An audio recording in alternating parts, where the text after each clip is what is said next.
हरे राम हरे राम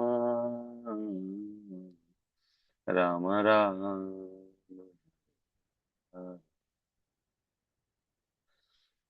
हरे कृष्ण।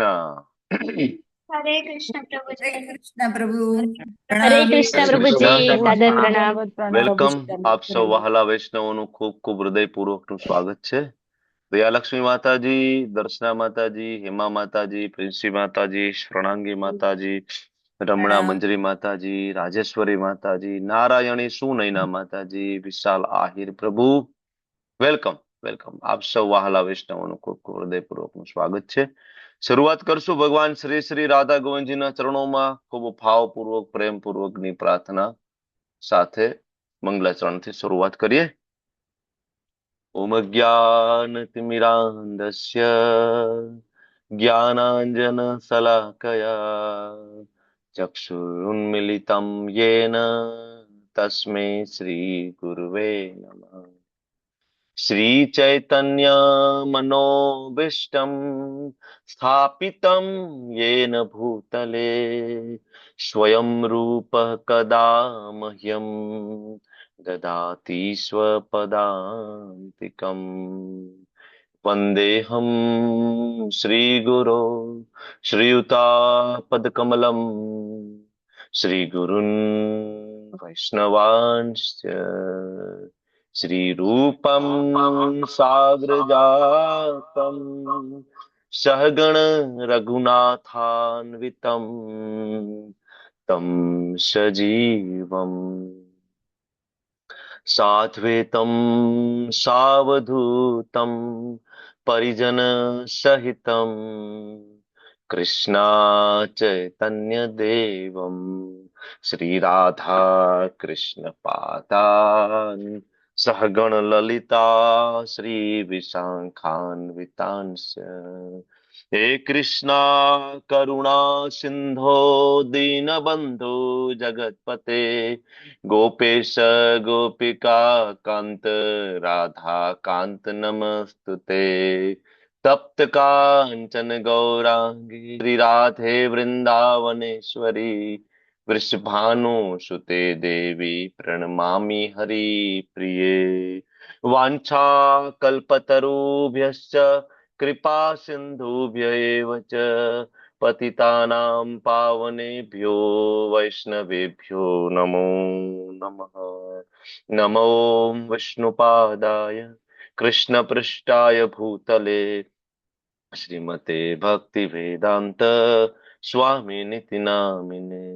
नमस्ते सारस्वते देवे गौरवाणी प्रचारिणे निर्विशेषा शून्यवादी पाश्चात्य देशतारिणे। जय श्री कृष्ण चैतन्य प्रभु नित्यानंद श्री अद्वैत गदाधर श्रीवासादि गौर भक्त वृंद। हरे कृष्णा हरे कृष्णा कृष्ण कृष्णा कृष्ण कृष्णा कृष्ण हरे हरे हरे हरे, हरे हरे राम राम हरे हरे राम, राम हरे राम राम राम हरे राम हरे। हरे हरे। हरे कृष्ण कृष्ण प्रभु प्रभु। जी। हरे कृष्ण प्रभु जी, हरे दंडवत कृष्ण हरे प्रभु। प्रणाम। हरे कृष्ण प्रभु जी, दंडवत कृष्ण। प्रणाम प्रणाम। प्रणाम। हरे कृष्ण प्रभु जी, दंडवत हरे प्रणाम। ના પ્રભુજી હરે પ્રણામ। કૃષ્ણ। બધા જ વહાલા વૈષ્ણવોનું ખૂબ ખૂબ હૃદયપૂર્વકનું સ્વાગત છે ભક્તિ શાસ્ત્રીના સેશનમાં, જેમાં આપણે આજે ચોથા અધ્યાયની પૂર્ણાહુતિ કરવા જઈ રહ્યા છીએ અને પાંચમા અધ્યાયની શરૂઆત કરવા જઈ રહ્યા છીએ। એક નાનું એવું હોમવર્ક મેં ભક્તિ શાસ્ત્રીના ગ્રુપમાં મૂક્યું હતું। આઈ હોપ તમે લોકોએ મેસેજ વાંચ્યો હશે। ત્રીજા અધ્યાયના 10 થી લઈને 16 શ્લોક વાંચવાના હતા, એનો અનુવાદ ભાવાર્થ વાંચવાનો હતો, બરાબર, અને કઈ રીતના એ શુદ્ધિકરણમાં આપણને હેલ્પ કરે છે એની થોડી ચર્ચા ત્યાં કરવાની હતી, બરાબર। જો તૈયારી થઈ ગઈ હોય તો એ એક્સરસાઇઝ આજે આપણે લઈ લઈશું। બાકી શરૂઆત કરીએ। ગઈકાલે કયા શ્લોક સુધી આપણે ચર્ચા આપણે વિરામ લીધો હતો? 39 સુધી। ચાલીસ. 39 સુધી। 40. 39 પૂર્ણ કર્યો હતો। 39 પૂરો કર્યો અને 40 થી શરૂઆત કરવી છે, બરાબર ને? હા પ્રભુ. Okay, thank you thank you. તો ચોથો અધ્યાય દિવ્ય જ્ઞાન, ખૂબ મહત્વનો અધ્યાય. અર્જુન ભગવાનને પ્રશ્ન પૂછે છે, પ્રભુ પાપ ના કરવું હોય તો પણ બળજબરીથી પાપ કરાવતું હોય એવું લાગે છે, શેના દ્વારા થાય છે? ભગવાન કહે છે કે અર્જુન, એનું કારણ છે કામ. બરાબર. જે કઈ જગતની અંદર જેટલા પણ પાપ કર્મ થઈ રહ્યા છે, બધા પાપ કર્મની પાછળ એક વસ્તુ જવાબદાર છે, કામ. બરાબર ને? ચોરી, બલાત્કાર, બરાબર, ખોટું કરવું, કોઈનું મર્ડર થઈ જવું, બરાબર, કોઈની જમીન ઝૂંટવી લેવી, બરાબર, કોઈની પત્નીનું અપહરણ કરવું, વોટ એવર. જેટલા પણ આ જગતની અંદર પાપ કર્મ થાય, આ બધા જ પાપ કર્મની અંદર પાછળનું એક બેઝિક કારણ કામ. ભગવાન ત્રીજા અધ્યાયની અંદર એડ્રેસ કરે છે, આપણો સૌથી મોટો શત્રુ કામ, એશ ક્રોધ એશ રજો ગુણ સમ મહાસનો મહાપાપમાં વિદ્યેનમિહ વેરણ. આનાથી મોટો આપણો વેરી બીજો કોઈ છે કામ. ઓકે, તો એ ચર્ચા કરી અને ભગવાન અર્જુનને સમજાવતા હતા. અર્જુનના મનમાં પ્રશ્ન થાય કે પ્રભુ કઈ રીતના કામને જીતવાનું? ભગવાન કહે છે કે અર્જુન, એના માટે વિવેકયુક્ત આધ્યાત્મિક બુદ્ધિથી તમે કામને જીતી શકશો. કઈ રીતના વિવેકયુક્ત આધ્યાત્મિક બુદ્ધિ પ્રાપ્ત થશે? તો દિવ્ય જ્ઞાન દ્વારા, ભગવાનના જ્ઞાન દ્વારા. અચ્છા, તો એટલા માટે અધ્યાય ચોથાની શરૂઆત થઈ. દિવ્ય જ્ઞાન, ભગવદ્ ગીતાનો ઇતિહાસ ભગવાને કહ્યું. બરાબર. અને કોણ ભગવદ્ ગીતાને સમજી શકશે? ભક્તોસી મેં સખા ચેતી. બરાબર, એ આપણે ચર્ચા કરી. ભગવાનનું અહીંયા આવવાનું કારણ, ભગવાનનો પોતાનો દિવ્ય સ્વભાવ. બરાબર. અને કર્મને સમજવા માટે પેલા જ્ઞાન જાણવું પડશે, જ્ઞાન સમજવું પડશે કે જ્ઞાન, બરાબર, જ્ઞાન દ્વારા કર્મને સમજવું પડશે. પેલા જ્ઞાન અર્જિત કરવું પડશે. જ્ઞાનના સ્તર ઉપર જે કર્મ કરવામાં આવે એ કર્મ આપણને બાંધતું નથી. અચ્છા, જ્ઞાન કેવી રીતના પ્રાપ્ત થશે? તો કે એના માટે અલગ અલગ 10 પ્રકારના રસ્તાઓ ભગવાન 25 થી લઈને 33 શ્લોક સુધી આપણને સમજાવ્યું છે. બરાબર ને? તેની અંદર બ્રહ્મચર્ય, ગૃહસ્થાશ્રમ, દાન, હઠયોગ, પતંજલિ યોગ સૂત્ર, અષ્ટાંગ યોગ, પ્રાણાયામ, બરાબર, અલગ અલગ ઘણા બધા રસ્તા આપ્યા. બ્રહ્મચારી, પછી કહેવાય પરમ બ્રહ્મની ઉપાસના. પણ આ બધા જ રસ્તાઓ ત્યાં સુધી અધૂરા છે જ્યાં સુધી ભગવાન 34મા શ્લોક ની ચર્ચા કરીને સમજાવતા નથી. બાકીના બધા રસ્તા બરાબર છે. ખાલી બ્રહ્મચારી બનીને શું થવાનું જો ગુરુ પાસે ના જાય તો? બરાબર. એટલે ભગવાન આ બધા જ રસ્તાઓ સમજાવ્યા પછી અલ્ટિમેટ સુપ્રીમ જે રસ્તો છે 34મા શ્લોકમાં સમજાવે છે. તદ્વિધિ પ્રણિપાતેન પરિપ્રશ્નેન સેવયા ઉપદેક્ષંતિ તે જ્ઞાનમ જ્ઞાનીન તત્વ દર્શિન. સરળ રસ્તો છે બીજા બધા રસ્તા કરતા. બરાબર. તો 34મા શ્લોકથી આપણે ગઈકાલે શરૂઆત કરી હતી કે ગુરુ પાસે જાઓ, વિનમ્રતાપૂર્વક એમને પ્રશ્ન પૂછો, બરાબર, એમની સાથે ડિસ્કશન કરો અને એમની સેવા કરો અને એ આપણને ઉપદેશ આપશે. આ શ્લોકની અંદર દીક્ષા પ્રાપ્ત કરવા માટે સ્વયં ભગવાન આપણને કહી રહ્યા છે કે ભાઈ ઇનિશિયેશન માટે આગળ આવો, દીક્ષા લો. ભગવાન પોતે અહીં કહે છે. બરાબર છે. અને પછી આગળ બીજા બધા શ્લોક આપણે જોયા જેમાં આપણે દિવ્ય જ્ઞાન પ્રાપ્તિની પદ્ધતિ, એનું પરિણામ, એનો મહિમા, આ બધી આપણે ચર્ચા ગઈકાલે કરી ચૂક્યા છીએ. એક જ મિનિટ. તો 35મા શ્લોકમાં ભગવાને કીધું કે યજ્ઞાત્વા ન પુનર્મોહમ. યજ્ઞાત્વા એટલે કે આ જ્ઞાન, આ રીતે જ્ઞાન. કેવી રીતે જ્ઞાન? ત્યારે તું ગુરુ શિષ્ય પરંપરામાં જ્ઞાન પ્રાપ્ત કરીશ એ રીતે. ભગવાન કહે જ્યારે તું ગુરુ શિષ્ય પરંપરામાં જ્ઞાન પ્રાપ્ત કરીશ ને પછી તને ફરીથી મોહ નહીં થાય. અને સૌથી મોટો મોહ કયો છે? ગઈકાલે પ્રશ્ન પૂછ્યો તો હું ફરીથી પૂછું કે મોહ એટલે શું? હું આ શરીર છું અને આ બધા મારા છે સંબંધીઓ. હું આ શરીર છું અને આ શરીર સાથે સંકળાયેલું બધું મારું છે. આ છે મોહ. બરાબર. અને ભગવદ્ ગીતા આપણને આમાંથી બહાર કાઢે છે કે હું આ શરીર નથી, હું આત્મા છું. શરૂઆત જ ભગવદ્ ગીતાની ત્યાંથી થાય. જ્યાં સુધી તમે એવું માનો કે હું આ શરીર છું ત્યાં સુધી ભગવદ્ ગીતાની શરૂઆત જ ના થાય. તમે આગળના કન્સેપ્ટ સમજી જ ના શકો. શરીરના લેવલ ઉપરથી સમજવા માંગો તમે તો આગળના કોઈ કન્સેપ્ટ આપણે સમજવા માટે લાયકાત ધરાવતા નથી. કારણ કે ભગવદ્ ગીતાની જેમ કે સાદું ઉદાહરણ તમને આપું કે તમે બીજા ધોરણનું ગણિત તમને આવડતું હોય અને બીજા ધોરણનું ગણિત તમે સમજ્યા હોય તો જ તમને 5મા ધોરણનું ગણિત આવડે. 5મા ધોરણનું ગણિત બરાબર સમજ્યા હોય તો જ તમને 7મા ધોરણના sine theta, cos theta, ten theta તમને સમજાય, નહીતર તમને એ સમજાય નહીં. તો જ્યાં સુધી બીજા અધ્યાયની અંદર ભગવાન એમ કહે છે કે આપણે શરીર નથી, આપણે આત્મા છીએ. હવે આ કન્વિક્શન જ્યાં સુધી આપણને આવતું જ નથી તો પછી આગળના ચેપ્ટર આપણે એટલા સારી રીતના સમજી શકતા નથી. અચ્છા, હું આ શરીર નથી, હું આત્મા છું, આ સમજવા માટે અલગ કોઈ પ્રયત્ન કરવાની જરૂર નથી. એના માટે ભગવાનના નામનું શરણ લેવાનું છે. બરાબર 16 માળા થાય, 4 નિયમનું પાલન કરીએ, ઓટોમેટિક ધીમે ધીમે ધીમે ધીમે આપણને ખ્યાલ આવે. ખરેખર આ જ્ઞાન આપણા હૃદયની અંદર સ્વયં ભગવાન પ્રફુલ્લિત કરે. તદામિ બુદ્ધિ યોગમ તમ યેન મામુપયાન્તિ. ચતુશ્લોકી ગીતામાં ભગવાન સ્વયં કહે છે ને, જ્ઞાન આપણા હૃદયમાં કોણ આપશે? ભગવાન. અચ્છા, એ જ્ઞાન હૃદયમાં આપીને યાદ કોણ રખાવડાવશે? ભગવાન. સર્વસ્ય ચાહમ હૃદય સન્નિવિષ્ટો મત સ્મૃતિ જ્ઞાનમ અપોહનમ છે. તો ભગવાન યાદ, તો એ જ ભગવાનના શરણે જયારે જતા રહીશું તો ભગવાન ઓટોમેટિક જ્ઞાન આપશે. યજ જ્ઞાત્વા ન પુનર્મોહમ. તો પછી આ બધું વાંચવાનું ને આ બધાનો મતલબ શું? ભગવાન એક દી હૃદયમાં જ્ઞાન આપવાના જ હોય તો પ્રશ્ન આવો થવો જોઈએ ને, ભક્તિ શાસ્ત્રી શું કામ કરવાનું, ભક્તિ વૈભવ શું કામ કરવાનું, OBA ની પરીક્ષા, CBA ની પરીક્ષા, આટલું બધું ટેન્શન શું કામ લેવાનું? ભગવાન તો હૃદયમાં જ્ઞાન એની મેળે આપવાના, તો આ બધી માથાકૂટ શું કામ કરવાનું? તમને પ્રશ્ન પૂછું છું. એટલે શું કામ? પ્રભુજી તમે જ એકવાર કીધેલું ને કે આપણો પ્રયત્ન ભગવાન જોશે. આપણે બીજું તો નહીં કરી શકીએ, પણ પ્રયત્ન કરીએ તો ભગવાન જોશે કે આ પ્રયત્ન કરે છે. પરફેક્ટ. બીજા કોઈને કઈ કેવું છે? શું કામ? ભગવાન જયારે એમ કે છે દદામી બુદ્ધિ યોગમ, હું બુદ્ધિ યોગ આપીશ, તો પછી આપણે આપણી મેળે બુદ્ધિ યોગ માટે પ્રયત્ન કરી રહ્યા છીએ. તો આ બે કોન્ટ્રાઇન્ડિક્શન નથી? વિરોધી નથી લાગતું તમને? શું કહેવાનું થાય છે? હરિપ્રિયા માતાજી. અચ્છા, કોણ બોલી રહ્યું છે? હા પ્રભુજી, હરે કૃષ્ણ. હરે સાધુ કૃષ્ણ. શાસ્ત્ર અને ભગવાન ત્રણેયનું જરૂરી છે જ્ઞાન લેવું. બરાબર છે, પણ ભગવાન એમ કે છે કે હું જ્ઞાન હૃદયમાં આપી દઈશ. નરસિંહ મહેતા ક્યાં ગયા હતા ભક્તિ શાસ્ત્રી કરવા માટે? તો નરસિંહ મહેતા આપણે ગઈકાલે વાત કરી હતી, એને તો બધું જ્ઞાન છે. આપણે શું કામ મહેનત કરી રહ્યા છે? વાય?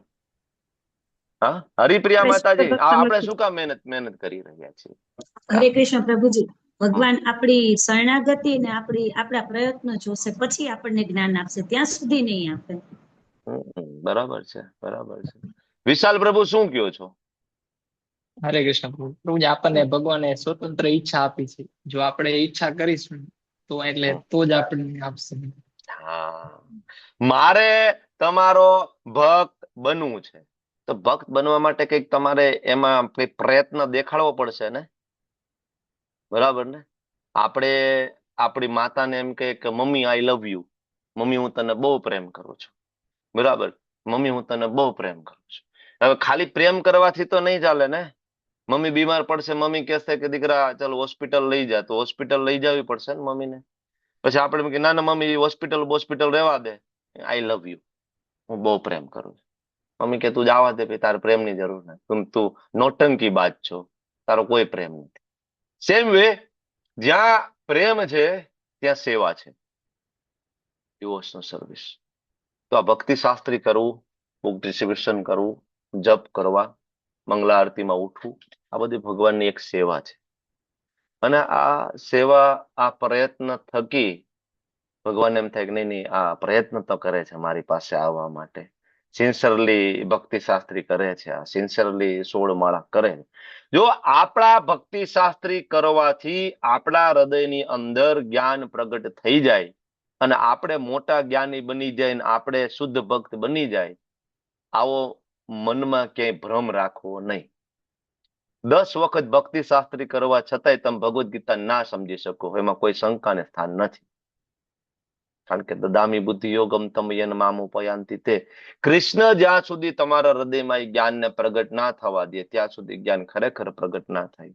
અને જ્ઞાન ખરેખર પ્રગટ ત્યારે જ થાય જ્યારે કૃષ્ણ તમારી શરણાગતિ જુઓ. ગઈકાલે એક આપણે ઉદાહરણ આપ્યું હતું લિફાફા વાળું, લિફાફા કવર ને, બરાબર ને? મેરેજમાં જઈને આપણે કવર આપીએ. હવે કવરનું ઇમ્પોર્ટન્ટ છે કે કવરની અંદર રાખેલા પૈસાનું ઇમ્પોર્ટન્ટ છે? લગ્નની અંદર ગયા હોય તો શેનું ઇમ્પોર્ટન્ટ વધારે છે? સરસ પૈસા. ડેકોર, પૈસાનું. એમ પૈસાનું આપણે important. સવારથી લઈને સાંજ સુધી જે કઈ પ્રોસેસ કરી રહ્યા છે એ બધી કવર છે, લિફાફા. મંગલા આરતીમાં ઉઠવું લિફાફા છે, બરાબર? જપ લિફાફા, ભોગ લગાડવો લિફાફા, ભક્તિ શાસ્ત્રી કરવું લિફાફા. આની અંદર રહેલા પૈસા, પૈસા દેટ ઇઝ કોન્શિયસનેસ. મંગલા આરતીમાં ઉઠી જાઓ શરીરથી, બરાબર, પણ મન હજી ઈ ધાબડામાં, બરાબર, બ્લેન્કેટમાં પડેલું છે. તો ભગવાન આખી ભગવદ્ ગીતામાં ક્યાંય એવું નથી કહેતા કે તું મને તારું શરીર આપી દે, પણ ભગવદ્ ગીતામાં ભગવાન ઘણી જગ્યાએ એમ કે છે કે તારું મન મને આપી દે. મન મના આપો મદ ભક્તો મધ્યાજી મામ નમસ્કુર. મન મને આપી દે, બરાબર ને? ભગવાન ક્યાંય એવું કે તારું શરીર મને આપી દે, મારું શરીર જોઈશે નહીં. મન. ઓકે, તો આ જે આપણે ભક્તિ શાસ્ત્રી કરી રહ્યા છીએ એક પ્રયત્ન છે, ભગવાનને ખુશ કરવા માટેનો એક પ્રયત્ન છે. ભગવાનને ખુશ કરવા માટેનો પ્રયત્ન છે. ભગવાનને એવું લાગશે કે ખરેખર આપણે ભગવાનની શરણાગતિ સ્વીકારવા માટે સિરિયસ છીએ, ત્યારે ખરેખર ભગવાન ત્યારે આપણા હૃદયમાં જ્ઞાનને પ્રગટ કરશે. ત્યાં સુધી આપણે ટ્રાય વિલ બી સક્સેસ. ઘણા બધા ભક્તો જોવો તમે, 1-2 વખત લેવલ 1, 2, 3 કરે અને ભગવાનમાં ખૂબ શ્રદ્ધા થઈ જાય, 16 માળા સુધી પહોંચી જાય છે ને. હવે એની સાથે જ ઘણા બધા લેવલ 1, 2, 3 ચાલુ કર્યું હોય, બરાબર, અને 5 વર્ષ 7 વર્ષ સુધી લેવલ 1 કરતા હોય, છતાં એ લેવલની શ્રદ્ધા પરંપરામાં ડેવલપ ના થાય. આવા પણ છે કે નહીં?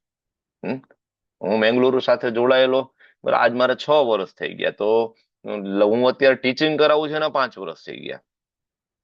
તો 5 વર્ષથી મેં એવા ઘણા બધા કેન્ડિડેટ મેં જોયા છે કે જે કેન્ડિડેટ આવે થોડાક ટાઈમમાં સરસ ભક્ત બની જાય અને 16 માળા, અને અત્યારે આપણી સાથે છે.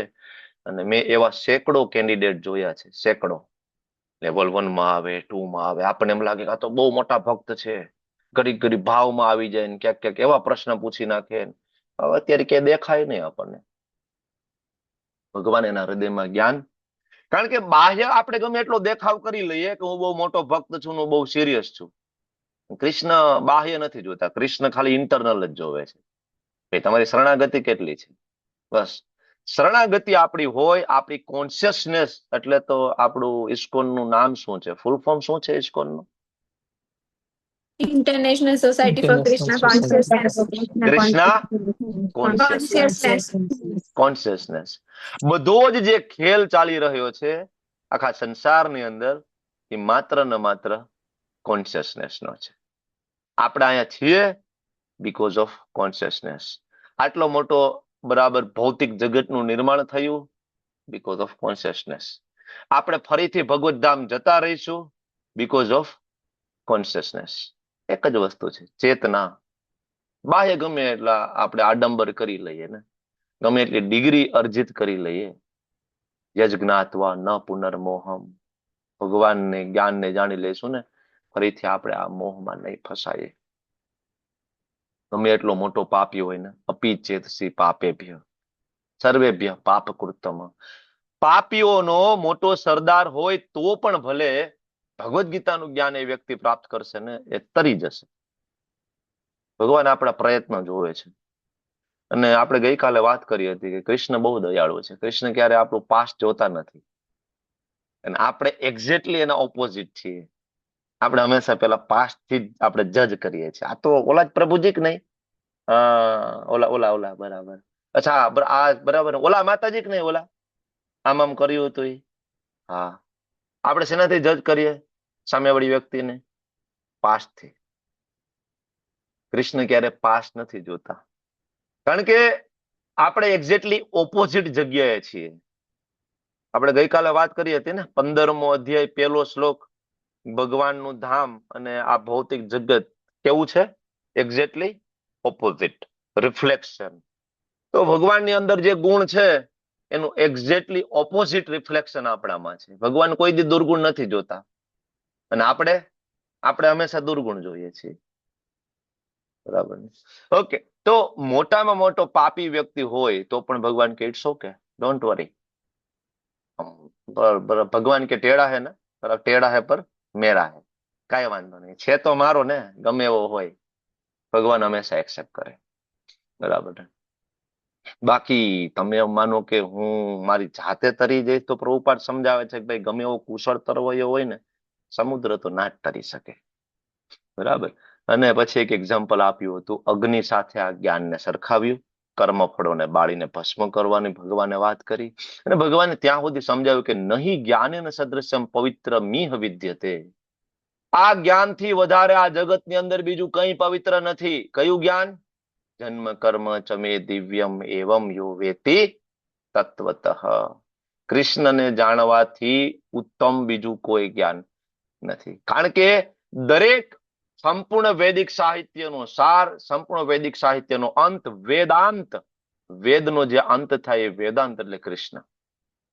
આપણે નથી કહેતા 15.15 શ્લોકમાં સ્વયં ભગવાન કહે છે વેદેશ સર્વેર અહમ એવ વેદ્યો, એ બધા વેદો જાણીને છેલ્લે મને જાણવાનો છે.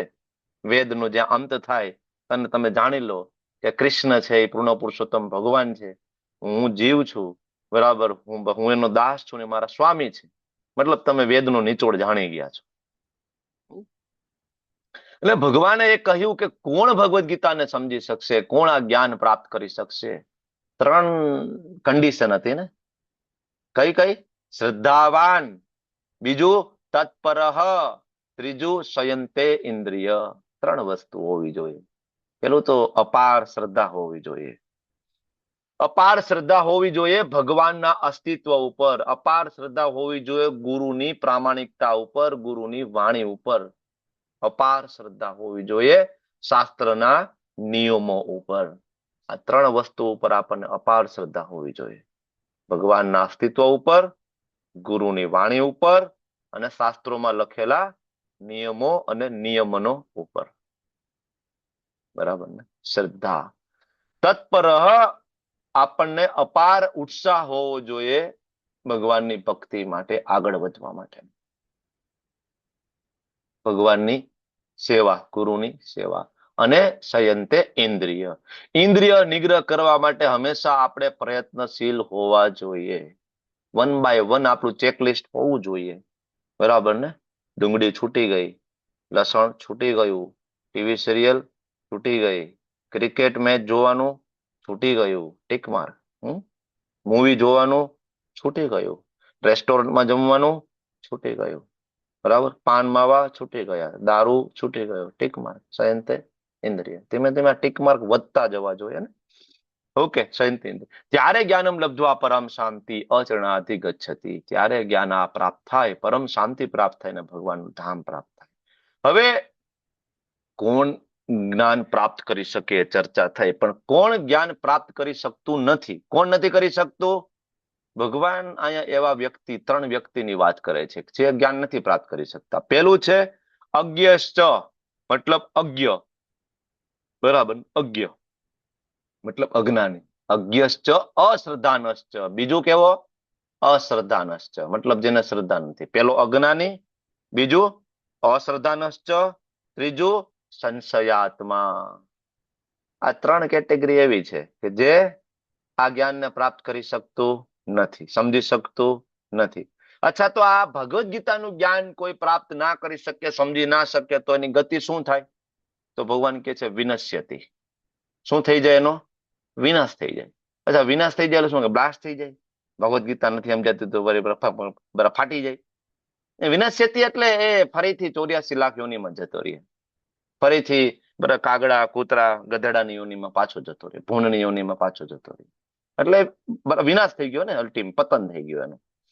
વિનશ્યતિ. નાયમ લોકો અસ્તિ, આ લોકમાં પણ નહીં, ન પરો, ઉપરના લોકમાં પણ નહીં, ન સુખમ, સુખે નહીં મળે. કોને? સંશયાત્મા. આવા જે સંશયગ્રસ્ત વ્યક્તિઓ માટે આ લોકમાં નહીં, પરલોકમાં નહીં, ક્યાંય સુખ નથી, ક્યાંય શાંતિ નથી. તો 3 પ્રકારની જે કેટેગરી છે, અજ્ઞશ્ચ, અશ્રદ્ધાનશ્ચ, સંશયાત્મા, એનું પતન થાય છે. પ્રભુપાદજીનો ભાવાર્થમાં 3 વ્યક્તિઓને એડ્રેસ પ્રભુપાદ કરે છે. તમે લોકો ભાવાર્થ વાંચો. 3 વ્યક્તિને પ્રભુપાદ એડ્રેસ કરે છે. હું જ્યાં બ્રેક નું કહું ત્યાં તમે બ્રેક રાખજો. બરાબર, વાંચવાની શરૂઆત કરો. હમણાં કોને વાંચ્યું નથી? ચાલો કાજલ માતાજી વાંચો. હરે કૃષ્ણ પ્રભુજી, દંડવત પ્રણામ. દંડવત પ્રણામ. પહાડભાઈ એસી ભક્તિ વેદાંત સ્વામી શ્રી પ્રભુપાદ શ્રી પ્રભુપાદની જય. ભગવદ ગીતા સર્વ પ્રમાણભૂત તથા માન્ય શાસ્ત્રોમાં સર્વોત્તમ છે. જે માણસો લગભગ પશુ સમાન છે તેઓ પ્રમાણભૂત શાસ્ત્રમાં વિશ્વાસ ધરાવતા નથી કે તેમને તેનું જ્ઞાન પણ હોતું નથી. આ પહેલી કેટલાક કેટેગરી કઈ? અજ્ઞાની. પશુ સમાન છે, પ્રમાણભૂત શાસ્ત્રોમાં એનો કોઈ વિશ્વાસ નથી. અજ્ઞાન, એને તમે પૂછો ભગવદ ગીતા, ભાઈ અમને કોઈ વિશ્વાસ નથી, એને ખબર જ નથી ટૂંકમાં હું ભગવદ ગીતા ને શું કાંઈ નહીં. હવે બીજું આગળ વાંચો. કેટલાક મનુષ્યોને જો કે શાસ્ત્રોનું જ્ઞાન હોય છે અને તેમાંથી તેઓ અવતરણો ટાંકતા રહે છે, છતાં તેમને તેમાં વાસ્તવિક રીતે વિશ્વાસ હોતો નથી. આ સંશયાત્મા. બીજી કેટેગરી પ્રભુપાદ એક એડ્રેસ. આ સંશયાત્મા, જ્ઞાન તો છે પણ લખેલા શબ્દ ઉપર વિશ્વાસ નથી. હવે પછી ત્રીજી કેટેગરી અન્ય કેટલાક લોકોને ભગવદ ગીતા જેવા શાસ્ત્રોમાં વિશ્વાસ હોય છે, તેમ છતાં તેઓ પુરુષોત્તમ પરમેશ્વર શ્રી કૃષ્ણમાં શ્રદ્ધા રાખતા નથી કે શ્રી કૃષ્ણને ભજતા નથી. આવા લોકોને કૃષ્ણ ભાવનામૃતમાં કશું સ્થાન હોતું નથી, તેઓ પતન પામે છે. આ ત્રીજી કેટેગરી. બરાબર, અશ્રદ્ધાનશ્ચ. તો અહીંયા પ્રભુપાદ 3 વિશે સમજાવે છે: અજ્ઞાની, સંશયાત્મા અને અશ્રદ્ધા. અજ્ઞાનીને તો ખબર જ નથી, ભાઈ છોડો. જેમ કે ફોરેનર છે, બરાબર, વેસ્ટર્ન, તમે જાપાનમાં જઈને જાઓ, ભગવદ ગીતા ખબર જ નથી. બરાબર, ટોટલ અજ્ઞાની. અમુક લોકો એવા છે કે સંશયાત્મા, મતલબ એને ખબર તો છે, બરાબર, શાસ્ત્રોનું જ્ઞાન તો છે પણ એમાં વિશ્વાસ નથી. જેમ કે અમુક ઘણા બધા કર્મકાંડી લોકો હોય તો એ વેદો ઉપનિષદોના શ્લોકો બોલશે પણ ઇવન એ શ્લોકો પર જ એને વિશ્વાસ નથી. બરાબર, જેમ કે આપણે સવારમાં આચમન કરવા બેસીએ તો આચમન ની અંદર આપણે એક આંગળીનું ટેરવું મૂકી અને પછી શ્લોક બોલતા હોય, ગંગે છે અમને છે ગોદાવરી સરસ્વતી નર્મદે સિંધુ કાવેરી જલેસ્મિના સન્નિધિમ કુરુ. બરાબર, કે 7 પવિત્ર નદીઓના પાણી આમાં આવે. તો હવે શ્લોક છે મતલબ આવે. પછી એમાં ડાઉટ ના થવો જોઈએ કે આ સાદું પાણી છે. શ્લોકની અંદર એ શક્તિ છે કે એ સક્ષમ છે ત્યાં લાવવા માટે.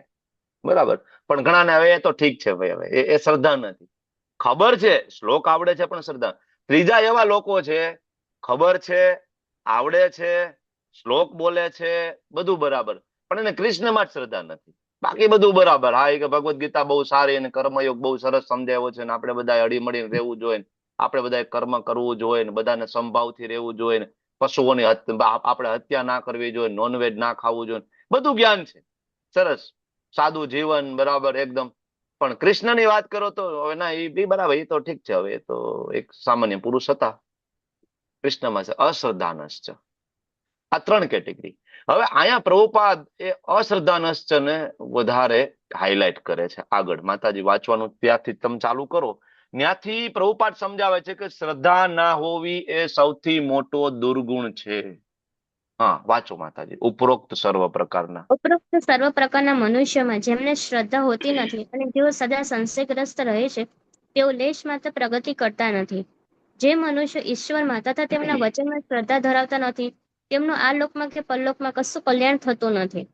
તેમને કોઈ પણ પ્રકારનું સુખ પ્રાપ્ત થતું નથી. માટે મનુષ્યએ શ્રદ્ધા રાખીને શાસ્ત્રોના સિદ્ધાંતોનું પાલન કરવું જોઈએ અને તે દ્વારા જ્ઞાનની ભૂમિકામાં ઉન્નત થવું જોઈએ. માત્ર આ જ્ઞાનની મદદ વડે જ મનુષ્ય આધ્યાત્મિક જ્ઞાનની દિવ્ય ભૂમિકા સુધી ઉન્નત થઈ શકશે.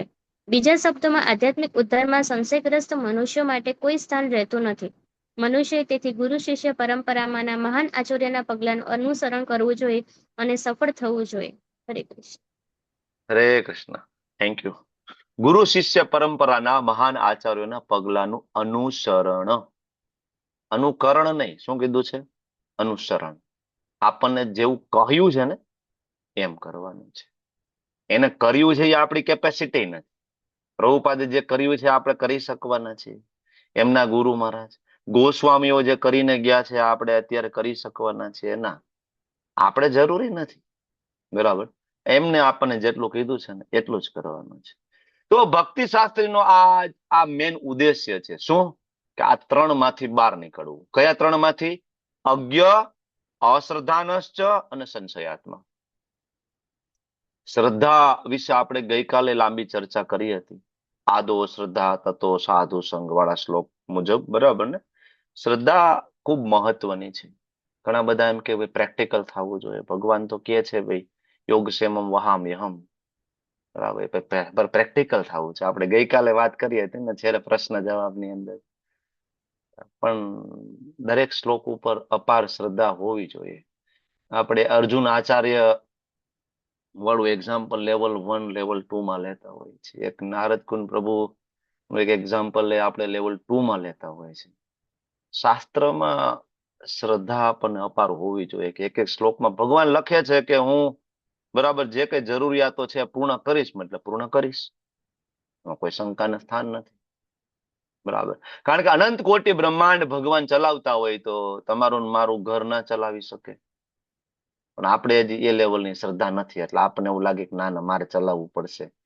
કૃષ્ણ એમ કે તને એવું લાગે તારે ચલાવવું પડશે તો તું ટ્રાય કર, કઈ વાંધો નહીં. જેથી તને એવું લાગે કે હું ચલાવી શકીશ તેથી હું ચલાવી દઈશ, બાકી તું ટ્રાય કર, ઇટ્સ ઓકે.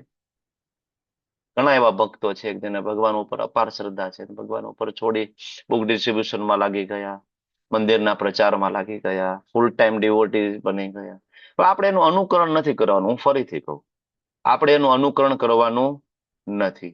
કારણ કે આ બધો જ ખેલ છે શેનો? કોન્શિયસનેસ. એક જ વસ્તુ. હવે એની કોન્શિયસનેસ કયા લેવલની હોય અને તમારી મારી કોન્શિયસનેસ કયા લેવલની હોય એનો બહારથી તો ખબર પડવાની છે ને.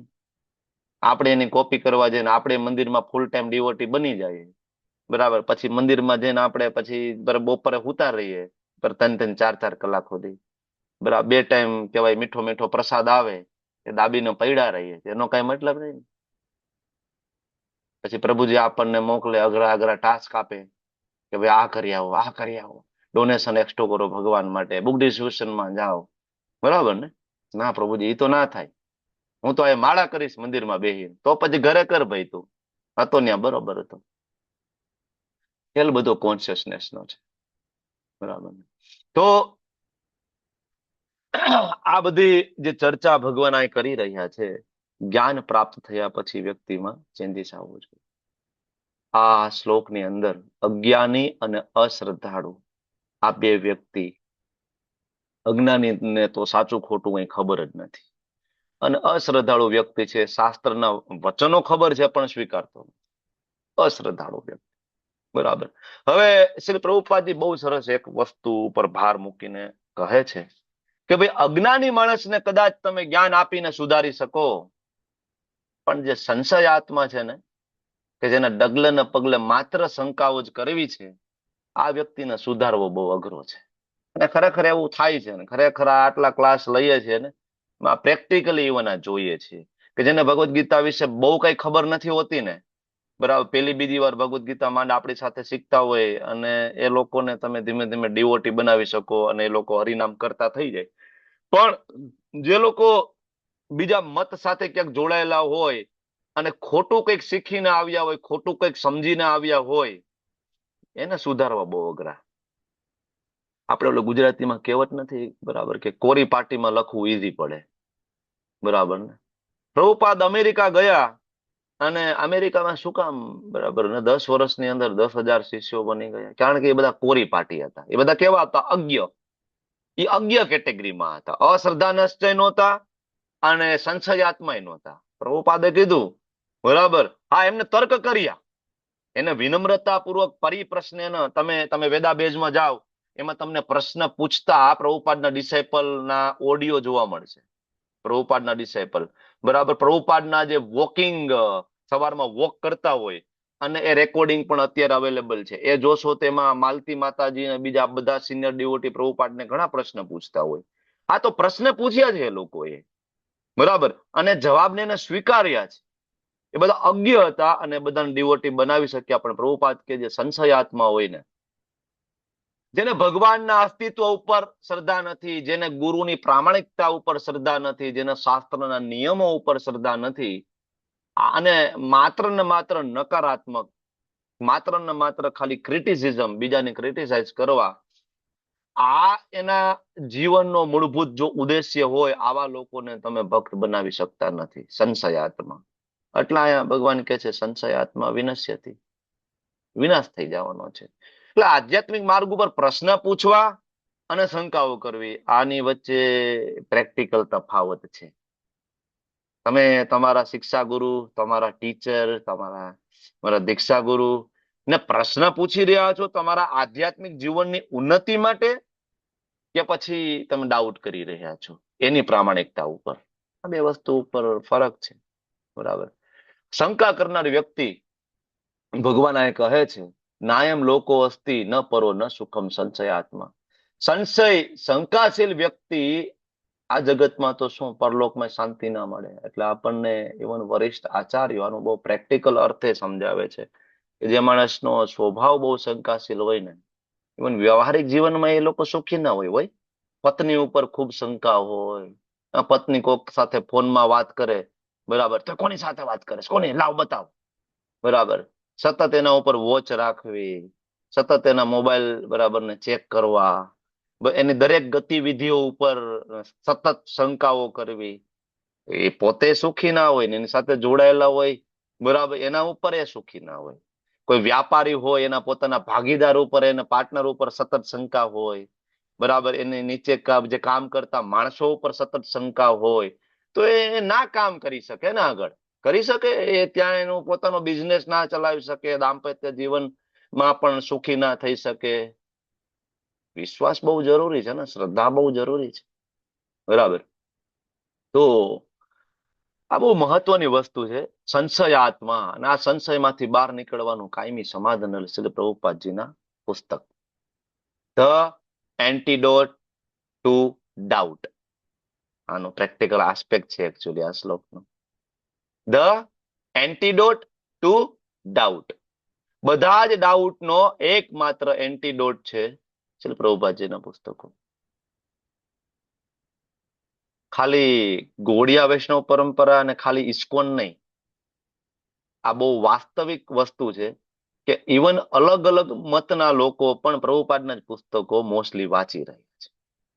લાસ્ટ ટાઈમ વૃંદાવન ગયો તો એક અલગ મતના એક સંત મળ્યા, બરાબર, પછી એ મત છોડીને પછી એ ગૌડિયા વૈષ્ણવ પરંપરા ઇસ્કોન સાથે જોડાયા. એટલે અમારી એમની સાથે ચર્ચા થતી હતી. ગુજરાતના જ હતા, ગુજરાતી હતા. એ જે મઠ સાથે જોડાયા હતા એમાં તો એમને ભગવા કપડા પહેરી લીધા હતા, બરાબર. પણ પછી એમની સાથે જયારે ચર્ચા થઈ તો એ વાત કરતા હતા. મેં કીધું ભાઈ તમે કેમ ઇસ્કોનમાં આવી ગયા?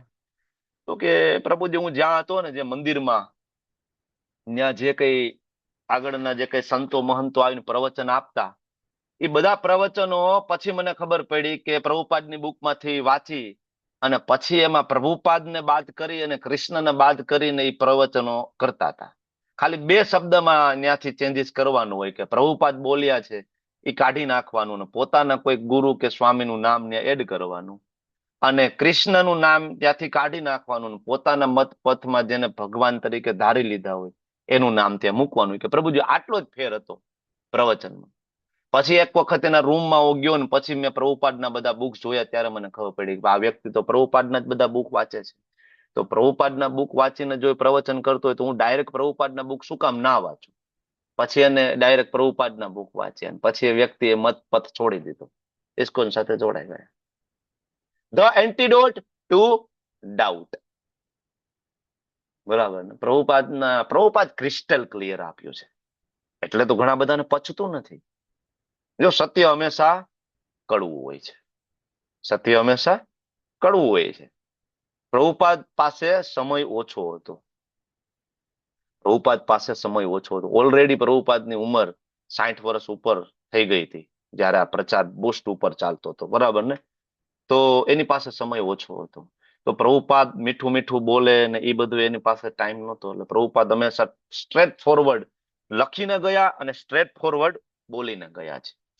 એટલે એટલા માટે ઘણા બધાને થોડું કડવું લાગે છે, પણ વાસ્તવિકતા આ જ છે, બરાબર. બીજા મત પથની કોઈ બુકો વાંચીને આજ સુધી કોઈ વ્યક્તિ ભક્ત નથી બન્યો, પણ પ્રભુપાદના બુક્સ વાંચીને આજે કરોડો લોકો ભક્ત બન્યા છે કૃષ્ણના. સૌથી વધારે આજે વિશ્વની અંદર વૈષ્ણવ ધર્મનો પ્રચાર થયો હોય તો શ્રી પ્રભુપાદજીના કારણે. પછી ભલે લોકો બરાબર આમાં આવીને પછી કે બીજા વૈષ્ણવ બરાબર ત્યાં ગયા હોય મતપથમાં, પણ એ બધા પ્રભુપાદના પુસ્તકો તો વાંચેલા છે, ક્યાંક ને ક્યાંક ટચ કરેલું છે. પ્રભુપાદ એટલું બધું આપ્યું છે. તો અજ્ઞાની, અશ્રદ્ધાળુ અને સંશયાત્મા 3 કેટેગરીમાંથી આપણે બહાર નીકળવાનું છે. આ શ્લોકની પ્રેક્ટિકલ ટેસ્ટ છે. હવે આગળના શ્લોકની અંદર ભગવાન કહે છે યોગ સંન્યસ્ત કર્માણમ. આ શ્લોક આગળના અધ્યાયનો પાયો નાખે છે. યોગ સંન્યસ્ત કર્માણમ, કે યોગ એટલે કે ભક્તિ યોગ દ્વારા દરેક પ્રકારના કર્મોને છોડી દો. અર્જુન આવો અર્થ આ શ્લોકનો કાઢે છે. કેવો અર્થ કાઢે છે? યોગ એટલે ભક્તિ યોગ, ભગવાન સાથે જોડાવું, અથવા યોગ એટલે જ્ઞાન. બરાબર, જ્ઞાન દ્વારા જ્ઞાન પ્રાપ્ત કરવા માટે સંન્યસ્ત છોડી દેવું. કોને? તો કે કર્મને. મતલબ છોડો ઘર-બાર, ચલો હરિદ્વાર. અર્જુન આ એક સ્ટેટમેન્ટને એવી રીતના લે છે. બરાબર, જ્ઞાન સંછિન્ન સંશયમ.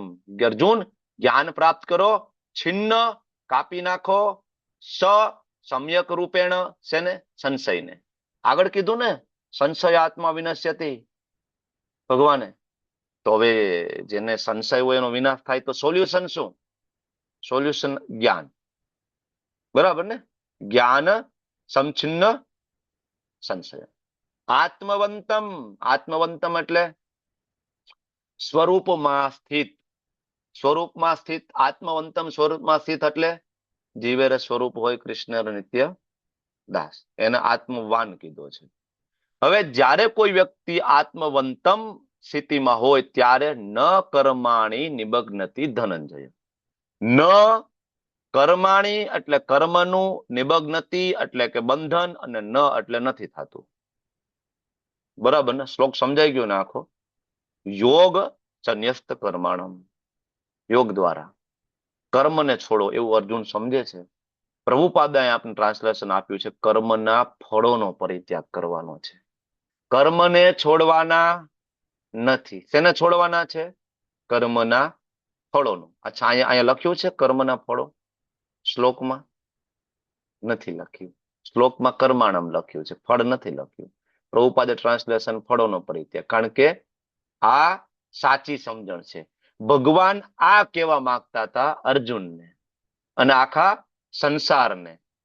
બરાબર, પણ જે લોકોએ પ્રભુપાદની ભગવદ્ ગીતા નથી વાંચી તો એ લોકો આ શ્લોકનો અર્થ ઊંધી રીતના પણ કાઢી શકે કે યોગ દ્વારા બધા જ કર્મોને છોડી દો, છોડો ઘર-બાર, ચલો હરિદ્વાર, ઋષિકેશ જતા રહીએ, હરિદ્વાર જતા રહીએ, જુનાગઢ જતા રહીએ, જ્ઞાન સંચિત સંશયમ, જ્ઞાન પ્રાપ્ત કરી લઈશું. આત્મવંતમ, હું શરીર નથી, હું આત્મા છું, એ જાણી લઈશું ને મને કોઈ કર્મનું બંધન નહીં થાય. આ બીજો અર્થ આ શ્લોકનો. પ્રભુપાદે આપણને સાચો અર્થ આપ્યો છે. કારણ કે ભગવાને ક્યારેય આગળના આખા અધ્યાયમાં, ત્રીજામાં, ચોથો આ પૂરો થઈ ગયો, અત્યાર સુધી ભગવાને ક્યારેય એવું ના કહ્યું કે કર્મ કરવાનું છોડી દો. કહ્યું? ભગવાને અર્જુનને ત્યાં સુધી કહ્યું કે અર્જુન, કર્મ તો કરવું જ પડશે ભાઈ, પેટનો ખાડો કેમ પૂરીશ? એકદમ તુચ્છ ઉદાહરણ, નાનું ઉદાહરણ આપીને પણ ભગવાને કહ્યું હતું ને. તો પ્રશ્ન જ નહોતો ને કર્મને છોડવાનો. હતો વિરોધી સ્ટેટમેન્ટ તો આપે નહીં ભગવાન. પેલા એમ કહી દે કે કર્મ છોડો, ને અહીંયા એમ કે કર્મ કરો, કે પેલા કે કર્મ કરો, ને અહીંયા કે કર્મ છોડો, તો વિરોધી થઈ ગયું ને. તો ભગવાનનું સ્ટેટમેન્ટ વિરોધી નથી, પણ લોકોની સમજણ નથી. એટલે પ્રભુપાદ ભગવાન જે કહેવા માંગે છે ને એ અહીંયા ગુજરાતીમાં ટ્રાન્સલેટ કરીને આપ્યું છે. ખરેખર ભગવાનના શુદ્ધ ભક્ત હોય એ અને માત્ર એ જ ભગવદ્ ગીતાને સમજી શકે. આ એનું એક્ઝામ્પલ છે. બરાબર, અને આ જ વસ્તુ ભગવાન આગળ અર્જુનને કહે છે 5મા અધ્યાયમાં. અત્યારે ભગવાન અત્યારે પ્રભુપાદ સમજાવે છે. ઓકે, તો હે ધનંજય, જે મનુષ્ય પોતાના કર્મના ફળોનો પરિત્યાગ કરીને ભક્તિ યોગમાં કર્મ કરે છે અને જેના સંશયો દિવ્ય જ્ઞાન દ્વારા નષ્ટ થયા છે, આમ તે કર્મ બંધન દ્વારા બંધાતો નથી. નાનું એવું તાત્પર્યશીલ પ્રભુપાદ જે આપે છે. પ્રભુપાદ ત્યાં સમજાવે છે કે ભાઈ યથાર્થ રૂપે ઉપદેશોનું પાલન કરવાનું છે, મનસ્વી રીતે નહીં. અહીંયા કહ્યું ને જ્ઞાન સંચિન, જ્ઞાન છે સંશયોને દૂર કરે, પણ ક્યારે? યથાર્થ રૂપે, આપણી રીતે નહીં. એટલે પ્રભુપાદ એ શબ્દ મૂકે છે તાત્પર્યમાં. તો ભક્તિ દ્વારા કર્મોનો ત્યાગ, એવું અહીંયા અર્જુન સમજતા હોય કે ભાઈ છોડી દો કર્મનો ત્યાગ. હકીકતે કર્મનો ત્યાગ નથી કરવાનો. એટલે પ્રભુપાદ સંન્યાસનો સાચો પ્રેક્ટિકલ અર્થ સમજાવે છે. ઘણા લોકો માને કે ભાઈ છોડીને જંગલમાં જતા રહેવું એ સંન્યાસ છે. પ્રભુપાદ કે નહીં, સાચો સંન્યાસ એ નથી. સાચો સંન્યાસ છે કર્મના ફળોની આસક્તિ છોડી દેવાની. કોઈ વ્યાપારી હોય, નોકરિયાત હોય, ગૃહસ્થ હોય, પોતાના બધા કાર્યો બંધ ના કરે, પણ એમાંથી મળતો નફો એનું પરિણામ ભગવાનને અર્પણ કરે અને કાર્ય કરતી વખતે પણ ભગવાનને યાદ કરીને કાર્ય કરતો હોય, એની ચેતનામાં સતત કૃષ્ણ હોય, એને સાચો યોગ સંન્યાસી કહેવાય. નરસિંહ મહેતાએ કાર્ય બંધ નહોતા કરી દીધા ને. સંત તુકારામે પણ કામ કરવાનું બંધ નહોતું કર્યું, અને ગોરા કુંભાર એને પણ બરાબર ને એનું કામ નહોતું બંધ કર્યું. તમને બધાને ખ્યાલ હશે. બરાબર, ગોરા કુંભાર જે ભક્ત થઈ ગયા તો ભગવાન સ્વયં એમના ઘરે જઈને કુંભાર બનીને રહ્યા કેટલો બધો સમય. ઇવન માતા રૂક્ષ્મણી, બરાબર, કારણ કે પછી ગોરા કુંભારના 2 હાથ કપાઈ ગયા હતા. બ્રહ્મચારી વ્રત લીધું હતું, બરાબર, અને 2 હાથ એને કપાઈ ગયા. સ્ટોરી બહુ લાંબી છે, નથી અત્યારે હું તમને કહેતો, પણ મૂળ મુદ્દો એમને પણ કાર્ય કર્યું હતું. ભગવાન એની ઘરે જઈને ગોરા બનાવ્યા હતા. ભગવાન ગોરા વેચવા પણ જતા હતા. બરાબર, તો ભગવાન ક્યાંય નથી કહેતા કે કાર્યો બંધ કરી દો, પણ જે કાર્ય કરો એની કોન્શિયસનેસ શું હોવી જોઈએ? કૃષ્ણ. ચેતનામાં કોણ હોવો જોઈએ? કૃષ્ણ. અને આ કેવી રીતના થશે? જ્ઞાન દ્વારા. જે કઈ શંકાઓ છે, ડાઉટ સ્લેશ બાય નોલેજ. જ્ઞાન દ્વારા શંકાનો નાશ. પ્રેક્ટિકલ આસ્પેક્ટ આ શ્લોકનો. જ્ઞાન દ્વારા શંકાનો નાશ. આગળના શ્લોકમાં શંકાશીલ વ્યક્તિનો વિનાશ થાય એવી વાત કરી હતી. એટલે ભગવાન અહીંયાનો ઈલાજ બતાવે છે, ટ્રીટમેન્ટ. દિવ્ય જ્ઞાન એની ટ્રીટમેન્ટ છે, પણ સદગુરુના માધ્યમથી, જાતે નહીં, સદગુરુના માધ્યમથી. બરાબર. એનીબડી, તમારે કોઈ આમાં કઈ એડ કરવું છે? એની પ્રેક્ટિકલ આસ્પેક્ટ, તમારી નોટ્સ, તમારું કઈ રીડિંગ આ શ્લોકમાં કઈ 41મા શ્લોકમાં કઈ એડ કરે છે કે હું આગળ વધું અને આ અધ્યાયનો લાસ્ટ શ્લોક તરફ હું જાવ? હવે ચાલો, નોબડી. હવે પ્રભુજી ભગવાન, યસ, બોલો હરે બોલો કૃષ્ણ પ્રભુજી. બોલો બોલો. આમાં તે વાસ્તવમાં અનુવાદમાં છે ને, તે વાસ્તવમાં સ્વરૂપમાં સ્થિત હોય છે. હા, સ્વરૂપમાં સ્થિત હોય છે એનો અર્થ શું કરવાનો પ્રભુજી? સ્વરૂપમાં સ્થિત એટલે એ હું આ શરીર નથી અને હું આત્મા છું, અને એ આત્મા ભગવાનનો દાસ છે અને કૃષ્ણ મારા સ્વામી છે. એને કહેવાય આત્મવંત સ્થિતિ. બરાબર. સ્વરૂપમાં જીવેર સ્વરૂપ હોય, કૃષ્ણ નિત્ય દાસ, એ આપણું ઓરિજિનલ સ્વરૂપ ચૈતન્ય ચરિતામૃત જે આપણને કહે છે. બરાબર. ઓકે, હવે આપણે લાસ્ટ શ્લોક તરફ વધીએ. અંતિમ શ્લોક છે. ભગવાન શ્રી કૃષ્ણ અર્જુનને અને આપણા બધાને કહે છે કે તમામ માનસિક નબળાઈઓને ખંખેરી નાખો અને પ્રેક્ટિકલ ફરજ નિભાવવા માટે ઊભા થાવ. તસ્માદ જ્ઞાન સંભુતમ પ્રસ્તમ જ્ઞાના આસીનાત્મનઃ ચિત્વેનમ સંશયમ યોગમ આતિષ્ઠ ઉતિષ્ઠ ભારત. આ શ્લોકની અંદર જ્ઞાનની તુલના શસ્ત્ર સાથે કરવામાં આવી. આગળ પણ જ્ઞાનની તુલના કંઈક બીજા સાથે કરવામાં આવી હતી. કોની કોની સાથે? જ્ઞાનની તુલના પ્રભુજી અગ્નિ. એક અગ્નિ સાથે. હા, બીજું?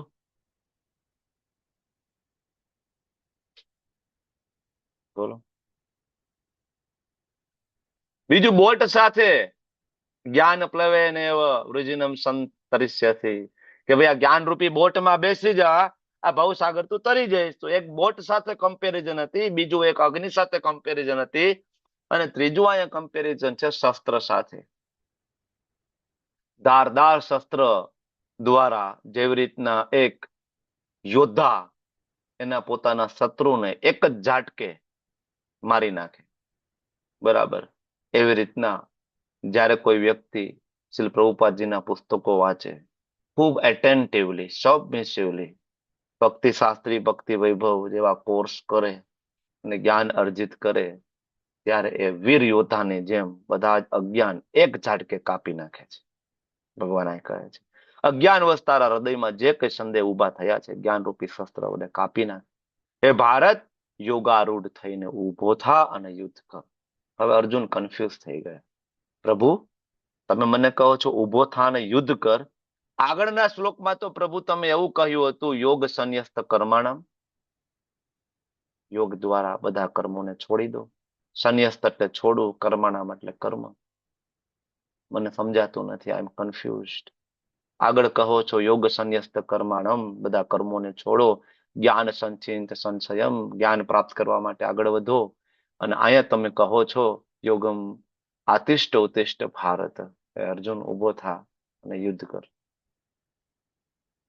શ્રીલ પ્રભુપાદજી આ જ વસ્તુ તાત્પર્યની અંદર સમજાવે છે કે ભાઈ યજ્ઞ ભેદ સમજવો પડે. જે અલગ અલગ પ્રકારના યજ્ઞ આની અંદર ચર્ચા થઈ, બરાબર, એ ભેદ સમજવું પડે. પ્રભુપાદ બે પ્રકારના આધ્યાત્મિક કર્મ વિશે પણ તાત્પર્યમાં લખે છે. બે પ્રકારના આધ્યાત્મિક કર્મ, એકનું નામ આત્મબોધ, એટલે કે પોતાના સ્વરૂપને જાણવું, હું આ શરીર નથી, હું આત્મા છું. અને બીજું પરમેશ્વર વિષયક સત્ય, ભગવાન કૃષ્ણ કોણ છે, એ બીજા નંબરનું સ્ટેજ છે. આ બંને વિભાગ છે ખૂબ મહત્વપૂર્ણ છે, શ્રી પ્રભુપાદજી સમજાવે છે. ભગવાનની લીલા, ભગવાનના કાર્ય, નામ, રૂપ, ગુણ, આ બધું સમજવું જોઈએ.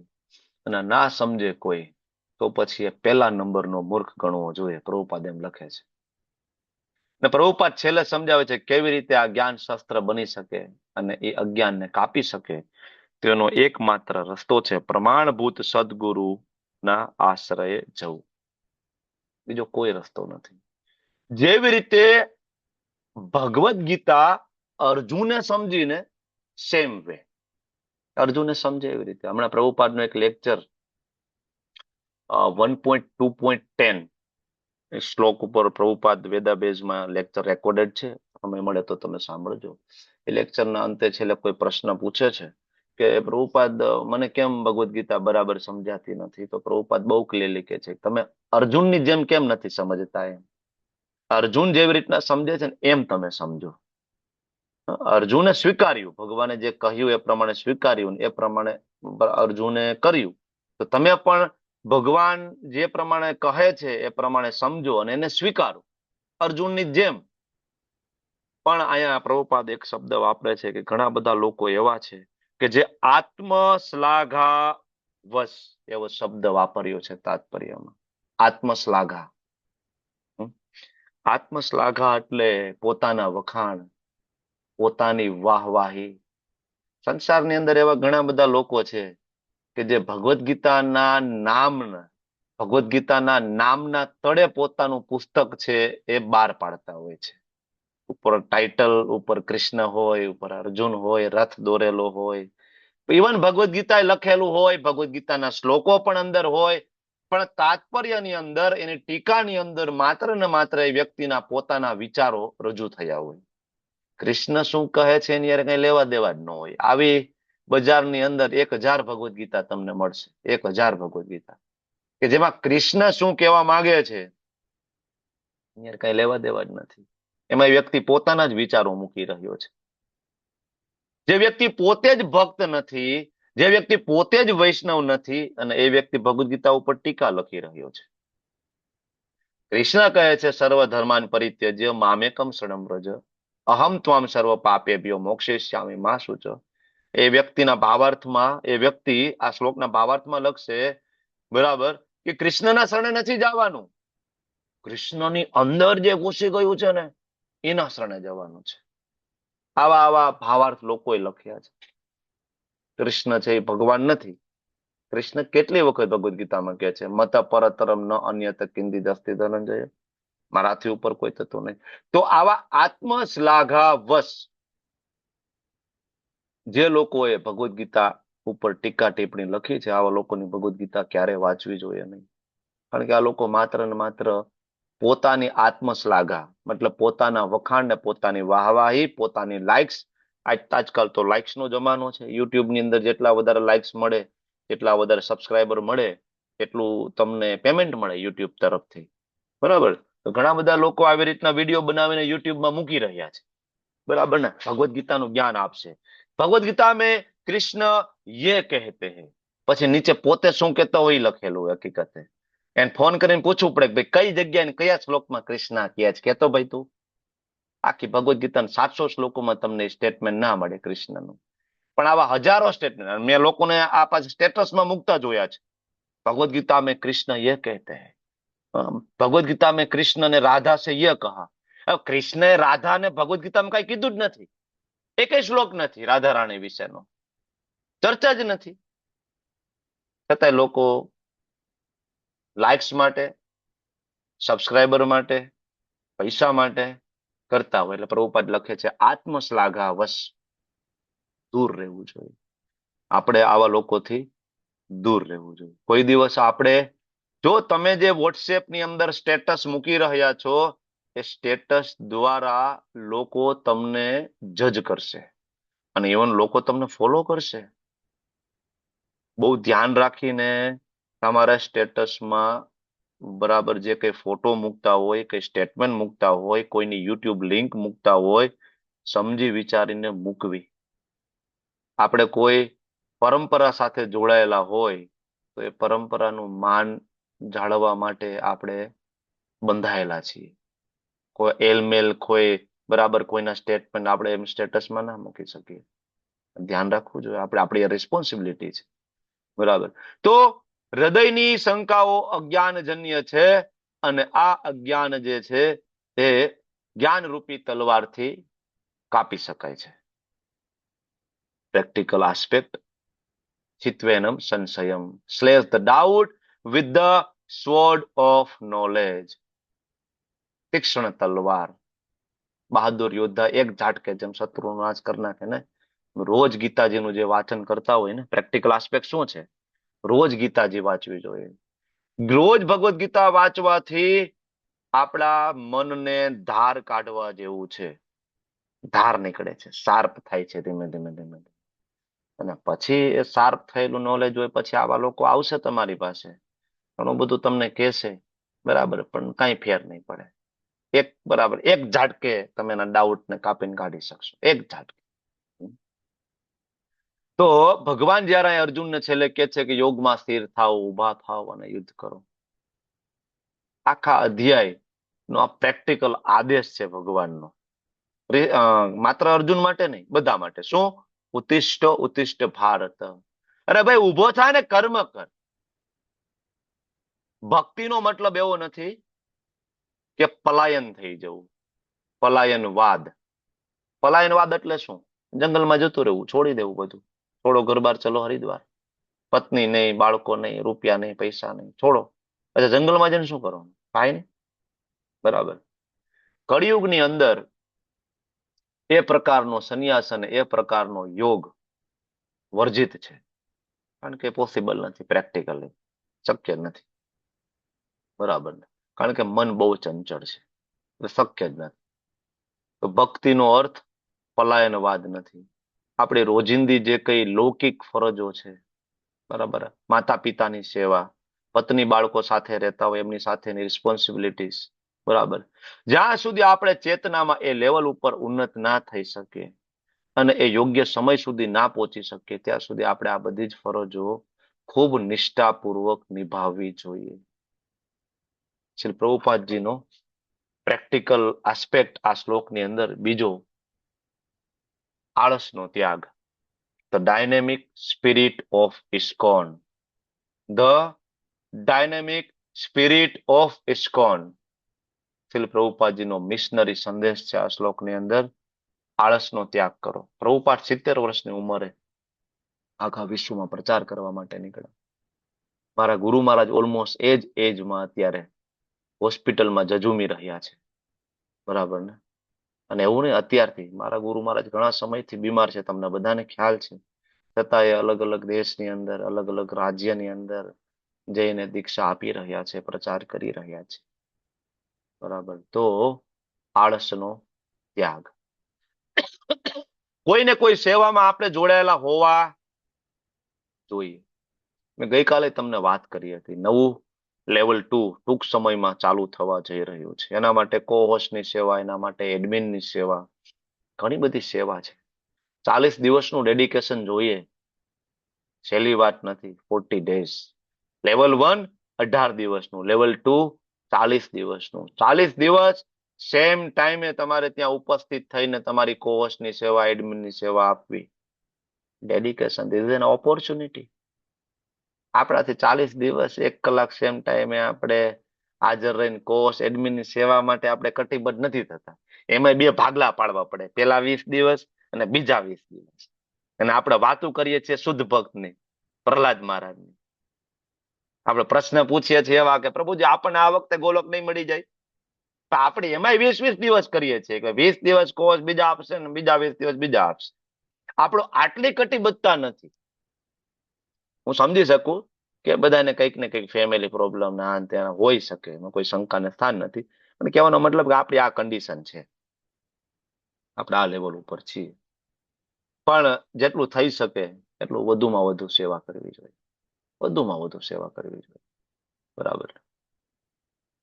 તો અહીંયા અધ્યાય 4થો પૂરો થયો અને 5મો અધ્યાય તરફ આપણે હવે આગળ વધવું છે.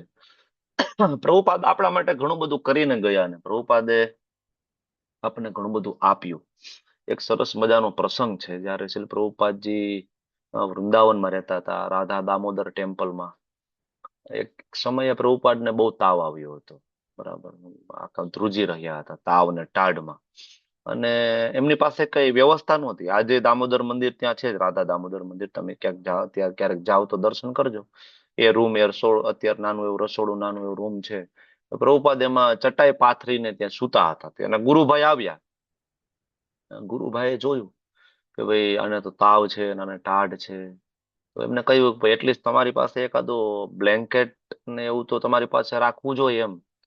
બરાબર, એટલીસ્ટ ઓઢવા માટે. પ્રભુપાદ પાસે ઓઢવા માટે નહોતું, કે બ્લેન્કેટ ને એવું તો થોડુંક રાખવું જોઈએ ઓઢવા માટે. બરાબર, તારી પાસે થોડા ઘણા પૈસા છે એમાંથી. બરાબર. એટલે પ્રભુપાદે કીધું કે ભાઈ થોડા ઘણા જે પૈસા છે એ બુક પ્રિન્ટ કરાવવા માટે છે. એ પૈસા હું મારી પર્સનલ માટે ના વાપરી શકું, કારણ કે એ શ્રીમદ ભાગવતમ માટેના પૈસા છે. તો વિચાર કરો કે આવા તો ઘણા બધા પ્રભુપાદ લીલામૃત વાંચશો ને, આવા બધા ઘણા બધા તમને એમાં ઇન્સિડન્ટ્સ મળશે. આજકાલ ઘણા બધા લોકો ભાગવત કથાના નામે જે પૈસા ભેગા કરી રહ્યા છે, પોતાનું ઘર ભરી રહ્યા છે, પછી લક્ઝરી ગાડી, લક્ઝરી બંગલોમાં બરાબર રહે છે, અને લોકો એમ કે અમે ભક્ત છીએ. તો પ્રભુપાદ તો બહુ ક્લિયરલી કે આવા જે વેપારી બરાબર ભાગવત કથાકારો પાસેથી બિલકુલ ના સાંભળવું જોઈએ. કારણ કે ભાગવતના પૈસા માત્ર ને માત્ર ભાગવત પાછળ જ વપરાય. ભાગવતનો 1 પણ રૂપિયો વ્યક્તિ પોતાના માટે ના વાપરી શકે. ઇવન એ ડિવોટી હોય તો પણ ના વાપરી શકે. ભાગવત કથામાંથી મળતા દરેક પૈસા માત્ર સાધુ, ગુરુ ને શાસ્ત્રની સેવામાં જ વપરાય, બીજે ક્યાંય ના વપરાય. વ્યક્તિ પોતાના માટે વાપરી જ ના શકે. આ ત્યાગ છે. કોઈ એમ કે વોટ ઇઝ ધ ત્યાગ, ડેફિનેશન શું છે? તો આ ત્યાગનું મૂર્તિમંત સ્વરૂપ છે. શ્રીલ પ્રભુપાદજી ત્યાગનું મૂર્તિમંત સ્વરૂપ છે. કોને કહેવાય ત્યાગ? What is renunciation? આ રિનાઉન્સિએશન છે. જે કઈ છે કૃષ્ણનું છે. આપણે બધા સરળતાથી પ્રભુપાદની બુક વાંચવાનું બંધ કરી દઈએ, સરળતાથી મંદિર જવાનું બંધ કરી દઈએ. પ્રભુપાદે આપણા માટે ઘણું બધું કર્યું છે, ખૂબ મહેનત કરી છે આપણા માટે. તો ચાલો 5મા અધ્યાય તરફ આજે જ આગળ વધીએ. આપણી પાસે થોડોક સમય પણ છે. આઈ હોપ કે 4થો અધ્યાય તમારો બધાનો ક્લિયર થઈ ગયો હશે. છતાં ના થયો હોય તો સેશનના અંતે પ્રશ્ન પૂછજો, અલગ કંઈક લખીને રાખજો તમે લોકો. ત્યાં સુધીમાં હું 5મા અધ્યાયની પીપીટી ખોલી લઉં.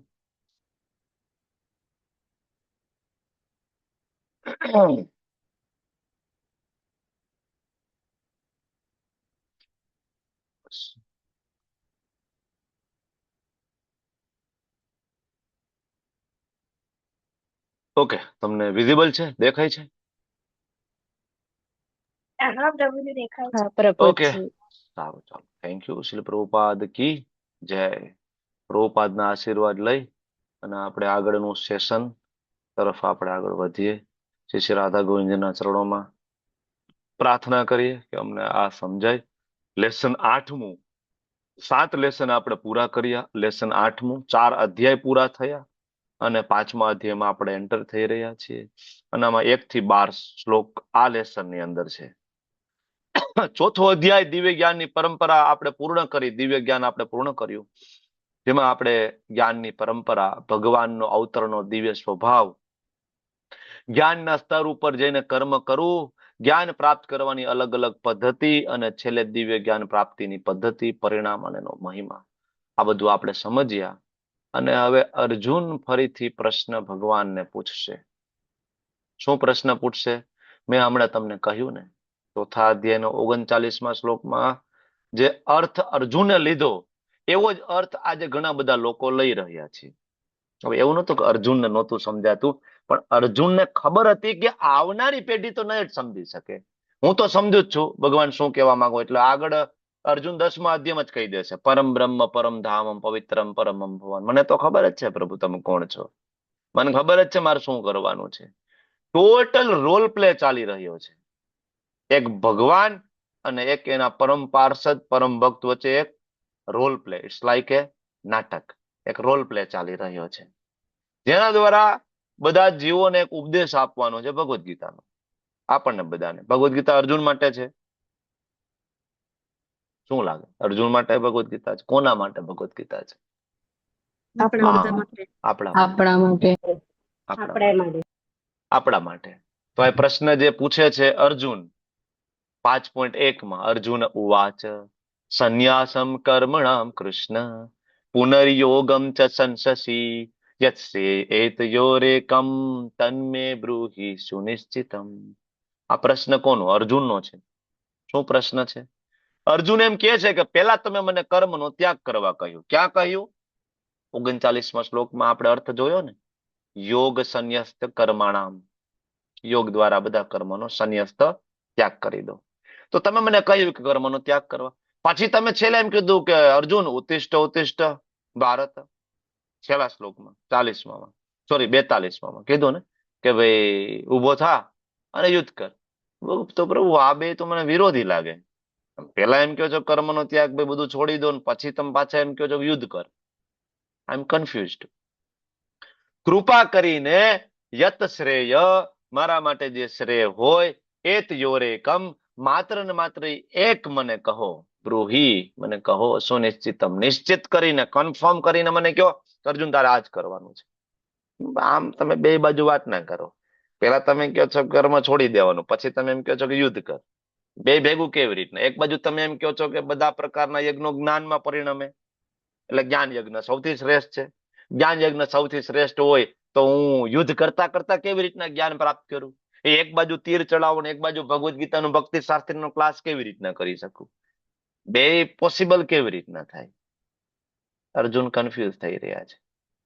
અર્જુનને એવું લાગે જ્ઞાન પ્રાપ્ત કરવું અને કર્મ કરવું એ બે રસ્તા જુદા જ હોય. બે રસ્તા જુદા છે. કર્મયોગ રસ્તો જુદો છે, જ્ઞાન યોગ રસ્તો જુદો છે. આવું લાગે છે. કોને? અર્જુનને. નહીં અર્જુનને નહીં, આપણને લાગે છે.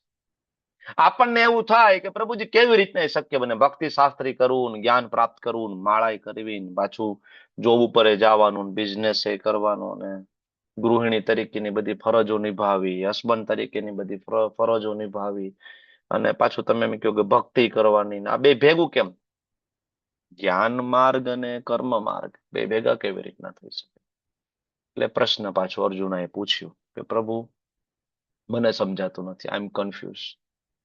બરાબર, વિરોધાભાસ જે સ્ટેટમેન્ટ અર્જુનને લાગી રહ્યા છે, એટલે અર્જુને તરત પૂછી લીધું. પછી ભગવાન એને સમજાવશે કે કેવી રીતના ત્યાગ એટલે જ્ઞાન માર્ગ અને બીજું કર્મ એ બે વિરુદ્ધ નથી, પણ એકચ્યુઅલી એ બેનું કોમ્બિનેશન એટલે જ જ્ઞાન કર્મ સંન્યાસ યોગ. જ્ઞાન દ્વારા જે કર્મ કરવામાં આવે એ કર્મમાં પાપ અને પુણ્ય બંનેનું બંધન થતું નથી, અને સંન્યાસીઓને જે ગતિ પ્રાપ્ત થાય એ ગતિ પ્રાપ્ત થાય. એટલે અધ્યાયનું નામ છે જ્ઞાન કર્મ સંન્યાસ યોગ. જ્ઞાન કર્મ સંન્યાસ યોગ. ત્રીજો અધ્યાય કર્મયોગ, ચોથો અધ્યાય દિવ્ય જ્ઞાન, અને એ બેનું કોમ્બિનેશન એટલે પાંચમો અધ્યાય. કોણ પાંચમો અધ્યાય સમજી શકે? જેને ચેપ્ટર ત્રીજું બરાબર સમજ્યું હોય એ, બરાબર, અને ચોથું બરાબર સમજ્યું હોય એ. કારણ કે ત્રીજો અધ્યાય કર્મયુગ, ચોથો અધ્યાય દિવ્ય જ્ઞાન ને પાંચમો અધ્યાય બેનું કોમ્બિનેશન છે. આ અધ્યાયની અંદર અમુક વસ્તુ એવી છે જે હાઈ લેવલની ચર્ચા છે. એટલે ઘણા બધા આ અધ્યાય પાંચમો વાંચે તેમ લાગે કે આ મારા માટે નથી, આ તો હાઈ લેવલની ડિસ્કશન છે. બરાબર, પણ એને ત્રીજો ચોથો બરાબર વાંચ્યો હોય તો ખબર પડી જાય કે શું કહેવા માંગે છે. બરાબર, તો આ પેલો જે શ્લોક, બરાબર, આધ્યાત્મિક જીવન જે કોઈ વ્યક્તિ જીવતા હોય, દરેક સામાન્ય માણસ આપણા જેવા, એના મનમાં ઉઠતો જે પ્રશ્ન, એક મૂંઝવણ, એક દ્વિધા, એક ડાયલેમા, એને અર્જુન અહીંયા રજૂ કરે છે અને ભગવાનને પૂછે છે, ભગવાન શું કરવું મારે? સંન્યાસમ કર્મણા કૃષ્ણ પુનર્યોગમ ચ સંશસી યત શ્રેયમ એત યોરેકમ તન્મે બ્રૂહિ સુનિશ્ચિતમ. બંનેમાંથી કયું વધારે કલ્યાણકારી છે એ તમે મને કહો. પ્રભુપાદ ભાવાર્થની અંદર, તમે લોકો ભાવાર્થ જરૂરથી વાંચજો. ભાવાર્થ પ્રભુપાદ આપે છે અર્જુનના આ પ્રશ્નનું કારણ. અર્જુનને આ મૂંઝવણ શું કામ થઈ? આટલું ક્લિયર કટ ચોથા અધ્યાયમાં આપ્યું તો અર્જુન શું કામ મૂંઝાયેલા છે એનું કારણ આપે છે. પ્રભુપાદ બીજા અધ્યાય, ત્રીજો અધ્યાય, ચોથો અધ્યાય, આ બધા અધ્યાયમાંથી જે મૂંઝવણ કરનારા સ્ટેટમેન્ટ તાત્પર્યમાં આપે છે. પ્રભુપાદ કહે છે કે બીજા અધ્યાયની અંદર કહ્યું કે આપણે આ શરીર નથી, આપણે આત્મા છીએ. બરાબર ને? અને આત્મા હોય તો પછી એના આ કઈ કર્મ કરવાની જરૂર નથી. ત્રીજા અધ્યાયની અંદર કહ્યું કે જ્ઞાનના સ્તરે કોઈ વ્યક્તિ હોય તો એને કોઈ કર્મ કરવાની જરૂર નથી.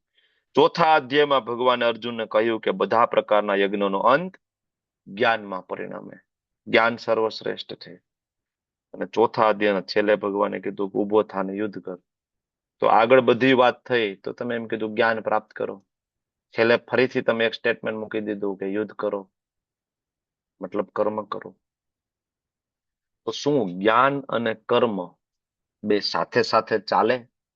એટલે ભાવાર્થ એના બેઝડ ઉપર પ્રભુપાદ આપણને સમજાવે છે. અર્જુન એવું સમજે છે કે જ્ઞાનયુક્ત સંન્યાસમાં ઇન્દ્રિય પ્રવૃત્તિ તરીકે કરાતા સર્વ કર્મોનો પરિત્યાગ. હું અહીંયા સ્ટેટમેન્ટ વાંચું છું કે અર્જુન સમજે છે કે જ્ઞાનયુક્ત સંન્યાસમાં ઇન્દ્રિય પ્રવૃત્તિ તરીકે કરાતા સર્વ કર્મોનો પરિત્યાગ અભિપ્રેત છે. સમજવું થોડું અઘરું લાગે ને સ્ટેટમેન્ટ. અર્જુન એવું માની લે છે, અર્જુન એવું મનમાં ધારી લે છે. અભિપ્રેતનો મતલબ થાય મનમાં ધારી લેવું. અભિપ્રેત એટલે જાતે માની લેવું. બરાબર, જાતે ઈચ્છેલું, એનો મતલબ થાય અભિપ્રેત. ગુજરાતી જ છે પણ તો એ થોડુંક આપણને સમજવામાં અઘરું પડી જાય સ્ટેટમેન્ટ. અર્જુન એવું માને છે કે જ્ઞાનયુક્ત સંન્યાસ એટલે જ્ઞાન પ્રાપ્ત કરી લીધું, બરાબર, અને એમાં સંન્યાસ લઈએ પછી ઇન્દ્રિય પ્રવૃત્તિ તરીકે બધા કર્મોનો પરિત્યાગ કરી લેવો જોઈએ. મતલબ બરાબર, આંખથી કઈ જોવાનું નહીં, હાથથી કોઈ કામ નહીં કરવાના, નાકથી કઈ સારી વસ્તુ સૂંઘવી નહીં, બસ છોડો, નૈતિ નૈતિ નૈતિ નૈતિ, આ નહીં આ નહીં આ નહીં આ નહીં આ નહીં. ઘણા બધા લોકો આ પ્રકારનો સંન્યાસ લેતા હોય ને. કોઈ પ્રકારનો ટેસ્ટ નહીં લેવાનો, પગમાં ચપ્પલ નૈતિ, સારા કપડા નૈતિ, કલરફુલ કપડા નૈતિ, ટેસ્ટફુલ ભોજન નૈતિ, સારા સ્થળે જવું નૈતિ, લોકો સાથે મળવું નૈતિ. અચ્છા, તો કરવાનું શું એ ખબર નથી. એક અંધારા રૂમમાં બેસી જવાનું, લાઇટ નૈતિ, લાઇટે ના હોય, પંખા નૈતિ. અરે ભાઈ, એના કરતા પંખા રાખો, એસી રાખો, કાર રાખો, અને જે લોકોને ભગવાનનું જ્ઞાન નથી ને એ બધી રોડ ઉપર શેરીઓમાં જઈને બધાને ભગવાનનું જ્ઞાન આપો. This is more better. કૃષ્ણએ આ જ કીધું જ ભગવદ્ ગીતામાં. એટલે અર્જુન એવું માને છે કે ના ના, બધું છોડી દેવું જોઈએ, કર્મનો ત્યાગ કરી દેવો જોઈએ. અભિપ્રેત છે. પરંતુ જો મનુષ્ય ભક્તિ યોગમાં કર્મ કરે તો પછી કર્મનો ત્યાગ કેવી રીતે થયો? અર્જુનને ડાઉટ અહીંયા મૂકે છે કે ભાઈ ભક્તિ યોગમાં કોઈ કર્મ કરે તો ત્યાગ કેવી રીતના? આપણે એમ કે નામનિષ્ઠા પ્રભુએ બધો ત્યાગ કરી દીધો. બરાબર ને? નામનિષ્ઠા પ્રભુએ બધો ત્યાગ કરી દીધો. પણ હવે કોઈ વ્યક્તિ આવે જેને ભગવદ્ ગીતા બરાબર સમજી નથી, એ વ્યક્તિ જાય ઇસ્કોન મેંગલુરુ અને પ્રભુજીને મળે તો લે, પ્રભુજી તો બહુ બિઝી છે, એ તો આખો દી લેપટોપ ઉપર કંઈક ને કંઈક રિસર્ચ કરતા હોય, એક તો બરાબર કઈ પીપીટી બનાવી રહ્યા છે, બરાબર નવા પ્રોજેક્ટ બરાબર જોઈ રહ્યા છે, નવી કોલેજ બનાવવાની છે તો એમાં બિઝી છે, નવા CSR કઈ કંપની પાસેથી લેવા જવાના છે પ્રભુજી તેમાં બિઝી છે, ડોનેશન માટે પ્રભુજી તો મથી રહ્યા છે. અરે આ કર્મી જ છે ભાઈ, આપણી જેમ જ છે ભાઈ, આ આખો દી કર્મી છે ને હું કર્મી છું, બરાબર. તો પછી કેવી રીતના કર્મનો ત્યાગ થયો? એટલે અહીંયા પ્રભુપાદી ક્વેશ્ચન ઉઠાવે છે કે ભક્તિયુક્ત કર્મ જો કોઈ કરતું હોય તો પછી કર્મનો ત્યાગ કેવી રીતના થયો? એટલે આગળ ભગવાન આપણને સમજાવશે આ જ વસ્તુ, ભગવાનના શબ્દોથી આપણે સમજીશું. જો કર્મ એકનું એક જ છે, જેમ કે એક ઉદાહરણ આપીએ કે એક ચોર, આઈ થિંક મારો વિડીયોમાં ગુલાબી કલરનું આવી ગયું છે એવું છે ને? હા પ્રભુજી પ્રભુજી. હા, હવે પ્રભુજી લેફ્ટ થઈને જોઈન થાવ તો જ કમ્પ્લીટ થશે. લેફ્ટ થઈને તો આમાં પોસિબલ નથી, વિડીયો ને બધું રેકોર્ડિંગ ને બધું ઓલું હા થઈ જાય એટલે ને, રેવા જ દેવું પડશે. સ્પોઇલ થઈ જાય આપણું રેકોર્ડિંગ ને બધું. ઇટ્સ ઓકે, કઈ વાંધો નહીં, વિડીયો થી કઈ બહુ મતલબ નથી આપણને, જેવું આવે એવું. બરાબર, તમને સંભળાય છે ને એટલે ઘણું, બરાબર ને? આમે વિડીયોમાં કઈ જોવાનું છે નહીં. ઓકે, તો આપણે ચર્ચા કરતા હતા કે એક ચોર, થીફ ચોર, લોક બરાબર ખોલવાના મતલબ તાળું તોડવાના કે તાળું ખોલવાના ગુનામાં જેલમાં ગયો. ક્યાં ગયો? જેલમાં ગયો. પછી સરકારી અધિકારીઓ બધા જેલમાં આવ્યા એને મળવા થોડાક દી પછી, અને એ અધિકારીઓ એમને કીધું કે ભાઈ તું અમને હેલ્પ કરીશ? તો કે શું?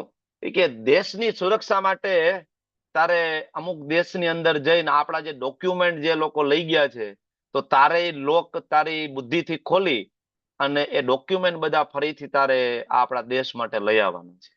તો ચોરને શું થશે કે સાલું આ બરાબર લોક મેં ખોલ્યો એટલે તું જેલમાં છું, બરાબર, અને આ મને કે છે કે હજી તારા જઈને આનાથી મોટા લોક ખોલવાના છે, તો આનાથી મોટી જેલમાં મને નાખી દેશે ને? ખરેખર એવું થાય? નો નાખે ને. બેયમાં લોક ખોલવાના છે, બેયમાં ચોરી કરવાની જ છે. આમ જોઈ તો બેયમાં ચોરી કરવાની, પેલા ચોરી કરી હતી ને હવે એને બરાબર દેશમાંથી સુરક્ષા મંત્રી આવીને કહે છે કે ભાઈ તમારે આ કરવાનું છે, પણ આમાં એને સરકાર કામ સોંપી રહ્યા છે એટલા માટે એને બરાબર ને એને ઉલટાનું બક્ષિસ આપવામાં આવશે, સજામાં માફી આપવામાં આવશે ને. બસ આ અર્જુન નથી સમજી શકતા, આ આપણે નથી સમજી શકતા. આપણે જે કઈ કામ કરીએ છીએ ચોરી છે, અને એ ચોરીના ગુનામાં અત્યારે આપણે જેલમાં છીએ. ક્યાં છીએ? આ ભૌતિક જગતે શું છે? દુઃખાલયમ અશાશ્વતમ. હા, આપણે ક્યાં છીએ? જેલમાં છીએ. શું કામ જેલમાં છીએ? તો કે આ બધા કર્મ, પાપ કર્મો કરીને, કર્મ કરીને ટૂંકમાં અહીંયા છીએ, બરાબર. કર્મ બે જ છે અહીંયા આવવાનું. હવે આ લોકો જે છે નૈતિ નૈતિ નૈતિ નૈતિ નૈતિ વાળા, બરાબર, એ લોકો શું માને કે જેના કારણે આપણે અહીંયા છીએ તો આપણે છોડી દઈએ, છોડો ઘરબાર ચલો હરિદ્વાર, આપણે અહીંયા કઈ કામ કરવું જ નથી, બરાબર. તો જંગલમાં જતા રહેશે તો ત્યાં કોઈ કર્મનું બંધન નહીં લાગે? તોય લાગશે. હવે એના કરતા જે કર્મના કારણે આ જેલમાં આવ્યા છીએ અને એ જ કર્મ જ્યારે ભગવાનના કોઈ અધિકારી આપણને આવીને એમ કહે કે એ કર્મ હવે તમે ભગવાન માટે કરશો તો જેલમાં વધારે રહેવું પડશે કે ભગવાન માફી આપી દેશે? સેમ કામ છે, બરાબર ને? પેલા તમે લોકો રસોઈ બનાવતા હતા અને એના કારણે પાપ કર્મ થાય, તમને બધાને ખ્યાલ છે, અને એના કારણે જ આપણે અલગ અલગ યોનિમાં ફરવું પડે. એક એક્ઝામ્પલ રસોઈનું મેં આપ્યું તમને, બરાબર. અને હવે તમે લોકો ફરીથી રસોઈ તો બનાવી રહ્યા છો, પણ હવે એ રસોઈ તમારી બનાવી અને ભોગ લાગો એ તમારા મુક્તિનું કારણ બનીને, બરાબર ને? સેમ કર્મ છે. એ જ ચોર દ્વારા લોક ખોલ્યો અને જેલમાં ગયો, અને એ જ ચોર દ્વારા લોક ખોલ્યો અને જેલમાંથી મુક્ત થઈ ગયો. સેમ. બસ આ સમજવાની જરૂર છે. કર્મમાં અકર્મ અને અકર્મમાં કર્મ. ભણી ગયા ને આગળ ચોથા અધ્યાયમાં આપણે આ વસ્તુ, બરાબર, સમજવાની જરૂર છે. તો સામાન્ય જે સાધક હોય એની આ દ્વિધા છે, ડાયલેમા છે કે પ્રવૃત્તિ કે પછી નિવૃત્તિ, એક્શન કે પછી ઇનએક્શન.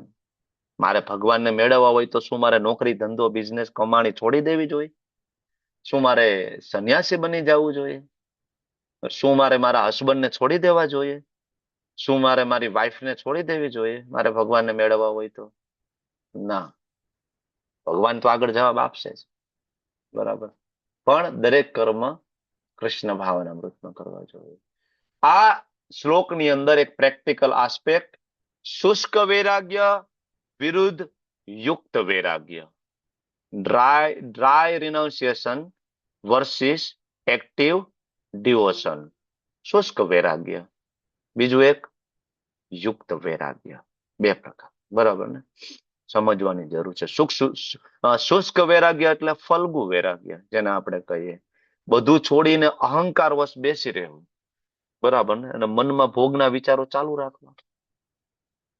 બીજું છે યુક્ત વૈરાગ્ય, સંસારની પ્રત્યેક અનુકૂળ વસ્તુ, ધન, બુદ્ધિ, સમય ભગવાનની સેવામાં લગાડવી. યુક્ત વૈરાગ્ય. તમારી પાસે પૈસા હોય, રૂપિયા હોય, ધન હોય, સંપત્તિ હોય, જો ભક્તિ કોઈ પણ પરિસ્થિતિને બાધિત થતી નથી, ભક્તિ કોઈ પરિસ્થિતિ ઉપર ડિપેન્ડેબલ નથી. એવું ના બને કે કોઈ ગરીબ વ્યક્તિ ભક્તિ કરી શકે, રૂપિયા વાળો ભક્તિ ના કરી શકે. પુરુષ ભક્તિ કરી શકે, સ્ત્રી ભક્તિ ના કરી શકે. તો તંદુરસ્ત વ્યક્તિ ભક્તિ કરી શકે, બીમાર વ્યક્તિ ભક્તિ ના કરી શકે. આવું છે. બ્રાહ્મણ ભક્તિ કરી શકે, શુદ્ર ભક્તિ ના કરી શકે. એવું છે. ભક્તિ કોઈ પણ પરિસ્થિતિ ઉપર ડિપેન્ડેબલ નથી. બરાબર ને? તમે ખૂબ ધનવાન હોય, બની શકે તમે એક સારા ભક્ત પણ હોય. બરાબર. ખૂબ પૈસા કમાવા એમાં કોઈ નુકસાન નથી, પણ પૈસા કમાવાનો રસ્તો પ્રામાણિક છે કે નહીં, કમાયેલા પૈસાનો વિનિયોગ મતલબ જ્યાં વપરાય છે એ રસ્તો શાસ્ત્ર પ્રમાણે છે કે નહીં, આ ઇમ્પોર્ટન્ટ છે. ઇનપુટ અને આઉટપુટ એ બે પ્રામાણિક સોર્સ છે કે નહીં, દેટ ઇઝ ઇમ્પોર્ટન્ટ. પૈસા હોવા કોઈ નુકસાન નથી. ઇસ્કોનના ઘણા બધા ભક્તો કરોડોપતિ છે, કોઈ પ્રોબ્લેમ નથી. ભગવાનની સેવામાં એ પૈસાને વાપરવા જોઈએ. સમયાંતરે દાન આપો, ડોનેશન આપો, વૈષ્ણવ સેવા કરો, બ્રાહ્મણની સેવા કરો, ગૌ સેવા કરો, જરૂરી છે. બરાબર. સાથે સાથે તમે ભક્તિ કરો. બીજું, આ શ્લોકની અંદર એક પ્રેક્ટિકલ આસ્પેક્ટ છે, the art of sincere inquiry. The art of sincere inquiry, practical પ્રશ્ન પૂછવાની કળા. ચોથો અધ્યાય અર્જુને આખો સાંભળ્યો, પણ અર્જુન બરાબર સમજી ના શક્યા. ગભરાયા વગર કૃષ્ણને ફરીથી પ્રશ્ન પૂછી લીધો.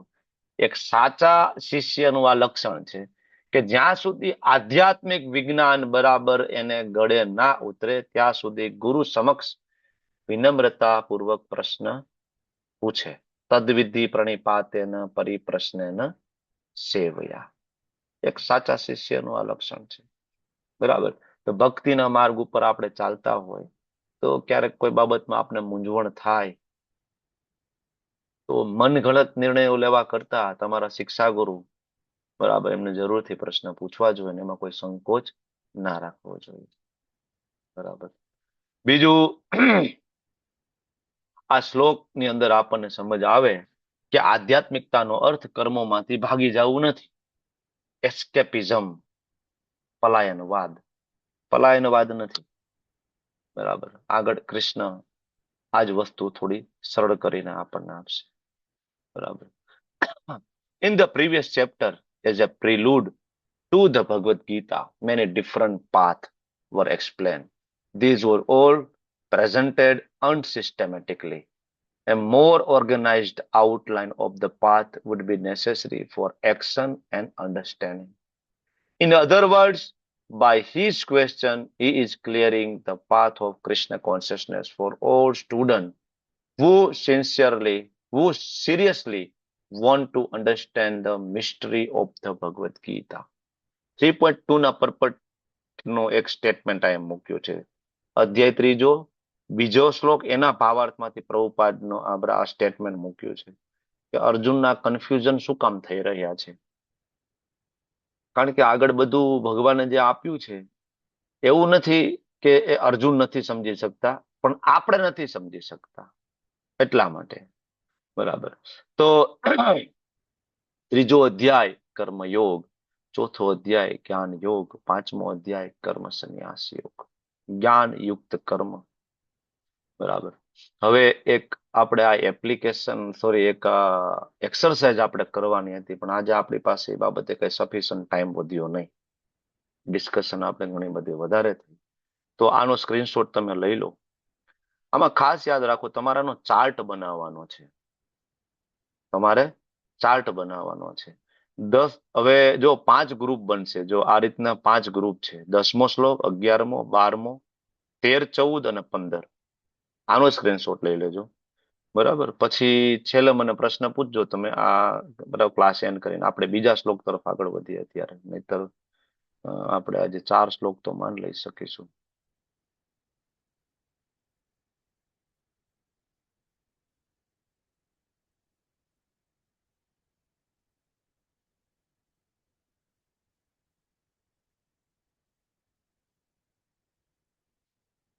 તો હવે બીજા શ્લોકની અંદર ભગવાન અર્જુનને જવાબ આપે છે. શ્રી ભગવાન ઉવાચ સંન્યાસ કર્મ યોગશ્ચ નિશ્રેયસ કરાવુભો તયોસ્તુ કર્મ સંન્યાસાત કર્મ યોગો વિશિષ્યતે. ભગવાન અર્જુનને જવાબ આપે છે, પ્રેક્ટિકલ આન્સર આપે છે. તો એ બધું ત્યાગ કરી દેવું સરળ છે, બધું છોડી દેવું સરળ છે, અને બીજું વિરક્તિપૂર્વક કાર્ય કરવું બરાબર એ પણ છે. અને બંને રસ્તા જે છે કે ભાઈ કર્મનો ત્યાગ કરી દો, છોડો ઘરબાર, ચલો હરિદ્વાર. અને બીજું છે ભક્તિયુક્ત કર્મ કરવું. સંસારમાં રહો, બુક ડિસ્ટ્રીબ્યુશન કરો, ભગવદ્ ગીતાનો પ્રચાર કરો, બીજા લોકોને ભક્ત બનાવો, તમે પણ સારા ભક્ત બનો. બીજો રસ્તો છે. બે રસ્તા ઉત્તમ છે ભગવાન કે. કેના માટે? મુક્તિ માટે. જો તમારો ગોલ ખાલી મુક્તિ હોય, જો તમારો ગોલ ખાલી તમારા પૂરતો જ સીમિત હોય, તો ઇટ્સ ઓકે. કર્મનો ત્યાગ કરી દો, બધું છોડીને જંગલમાં જતા રહ્યો અને ટ્રાય કરો. બરાબર. રસ્તો અઘરો છે, ટ્રાય કરી જુઓ. રસ્તા તો બે જ ઉત્તમ છે. પરંતુ જો મને પૂછતો હોય અર્જુન, આ બંનેમાંથી શ્રેષ્ઠ કયું, તો યસ્તુ કર્મ સંન્યાસાત. કર્મ સંન્યાસ એટલે કે કર્મ છોડી દેવું કમ્પ્લીટલી, કર્મ કરવું જ નહીં, એના કરતા કર્મ યોગો વિશિષ્યતે. જે કર્મ દ્વારા યોગ એટલે કે ભગવાન સાથે જોડાવું, જે કર્મ ભગવાન સાથે જોડાયેલું છે, ભગવાન પ્રસન્ન થાય, એ કર્મ વિશિષ્યતે શ્રેષ્ઠ છે. કર્મ સંન્યાસ કરતા કર્મ યોગો વિશિષ્યતે. આ શ્લોક આપણને બહુ ક્લિયરલી સમજાવે છે કે ભગવાનની પ્રસન્નતા માટે જે કઈ કર્મ કરવામાં આવે એને કર્મયોગ કીધો છે. ઘણા બધા એમ કે ભાઈ કર્મયોગ એટલે ભાઈ આપણે સવારથી લઈને સાંજ સુધી જે કામ કરીએ એ કર્મયોગ છે. ભાઈ કોઈનું દિલ ના દુભાવવું જોઈએ, કોઈને ખોટું ના લાગે, બરાબર, પાપ કર્મ નહીં કરવાનું, બસ. પણ એ કર્મયોગ નથી ને, એ ખાલી કર્મ છે ને, એ બાંધે છે. જ્યાં શબ્દ યોગ આવે, યોગ મતલબ જોડાવું, જોડાવું મતલબ ભગવાન સાથે સેવાના ભાવથી જોડાવું. તો કર્મ યોગ એટલે કર્મ દ્વારા ભગવાન સાથે જોડાવું. કર્મનો ત્યાગ કરી દેવો મતલબ કર્મ સંન્યાસ, ને વિરક્તિ પૂર્વક કર્મ કરવું એટલે કર્મયોગ. મુક્તિ માટે ભગવાન કે બે ઉત્તમ, પણ શ્રેષ્ઠ કહ્યું તો કે કર્મયોગ. શું કામ?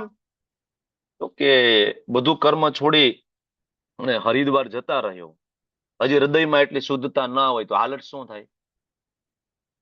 અહીંથી પત્ની છોડીને જતા રહ્યા, ત્યાં નવી પત્ની તમે બનાવશો પછી. કારણ કે હૃદયમાં ઈચ્છા તો એ રહેવાની જ ને. આપણે બધા નથી જોતા ઘણા બધા સાધુ સંતો, બરાબર ને, અહીંથી ઘર પરિવાર છોડી દે ને પછી આશ્રમ ને મંદિરમાં જતા રહ્યા, ને પછી મંદિરમાં પાછી બીજી છોકરીઓની પાછળ પડેલા હોય છે. કારણ કે હૃદય તો શુદ્ધ થયું નથી હજી. એટલે કર્મયોગો વિશિષ્ય તે ભગવાન એટલા માટે કે છે ભાઈ પેલા કર્મયોગ કરો, હૃદયને શુદ્ધ કરો. હૃદય એકવાર શુદ્ધ થાય, એક યોગ્ય સમય આવે, એક તમારી કોન્શિયસનેસ, તમારી ચેતના એક યોગ્ય લેવલ ઉપર આવે, પછી છોડો. પછી 100% ડેડિકેટેડ થઈ જાવ, કોઈ પ્રોબ્લેમ નથી. બરાબર. પણ ત્યાં સુધી સંસારમાં રહીને કાર્ય કરવું, કર્મયોગો વિશિષ્યતે. પ્રભુપાદનું તાત્પર્ય આપણને સમજાવે છે કે સકામ કર્મ જ આપણા ભવબંધનનું કારણ છે. બરાબર. અને એ જ સકામ કર્મ, એ જ કર્મ જો કૃષ્ણ માટે કરવામાં આવે તો પછી આપણા મુક્તિનું પણ કારણ બને. હમણાં આપણે વાત કરી, ચોર લોક ખોલવાના ગુનામાં બરાબર અંદર છે, અને એ જ લોક ખોલીને બહાર પણ નીકળી શકે જો સરકાર એને સોંપે તો એ જ કામ. બરાબર ને? અહીંયા શ્રીમદ ભાગવતમનું એક સ્ટેટમેન્ટ શ્રી પ્રભુપાદજી મૂકે છે. ભગવાન ઋષભદેવ એમના 100 પુત્રોને ઉપદેશ આપી રહ્યા છે. નૂનમ પ્રમતઃ કુરુતે વિકર્મ યત ઇન્દ્રિય પ્રીતિય આપૃણતિ ન સાધુ મન્યયત આત્મનોયમ અસન્નપી ક્લેશદ આસદેહ.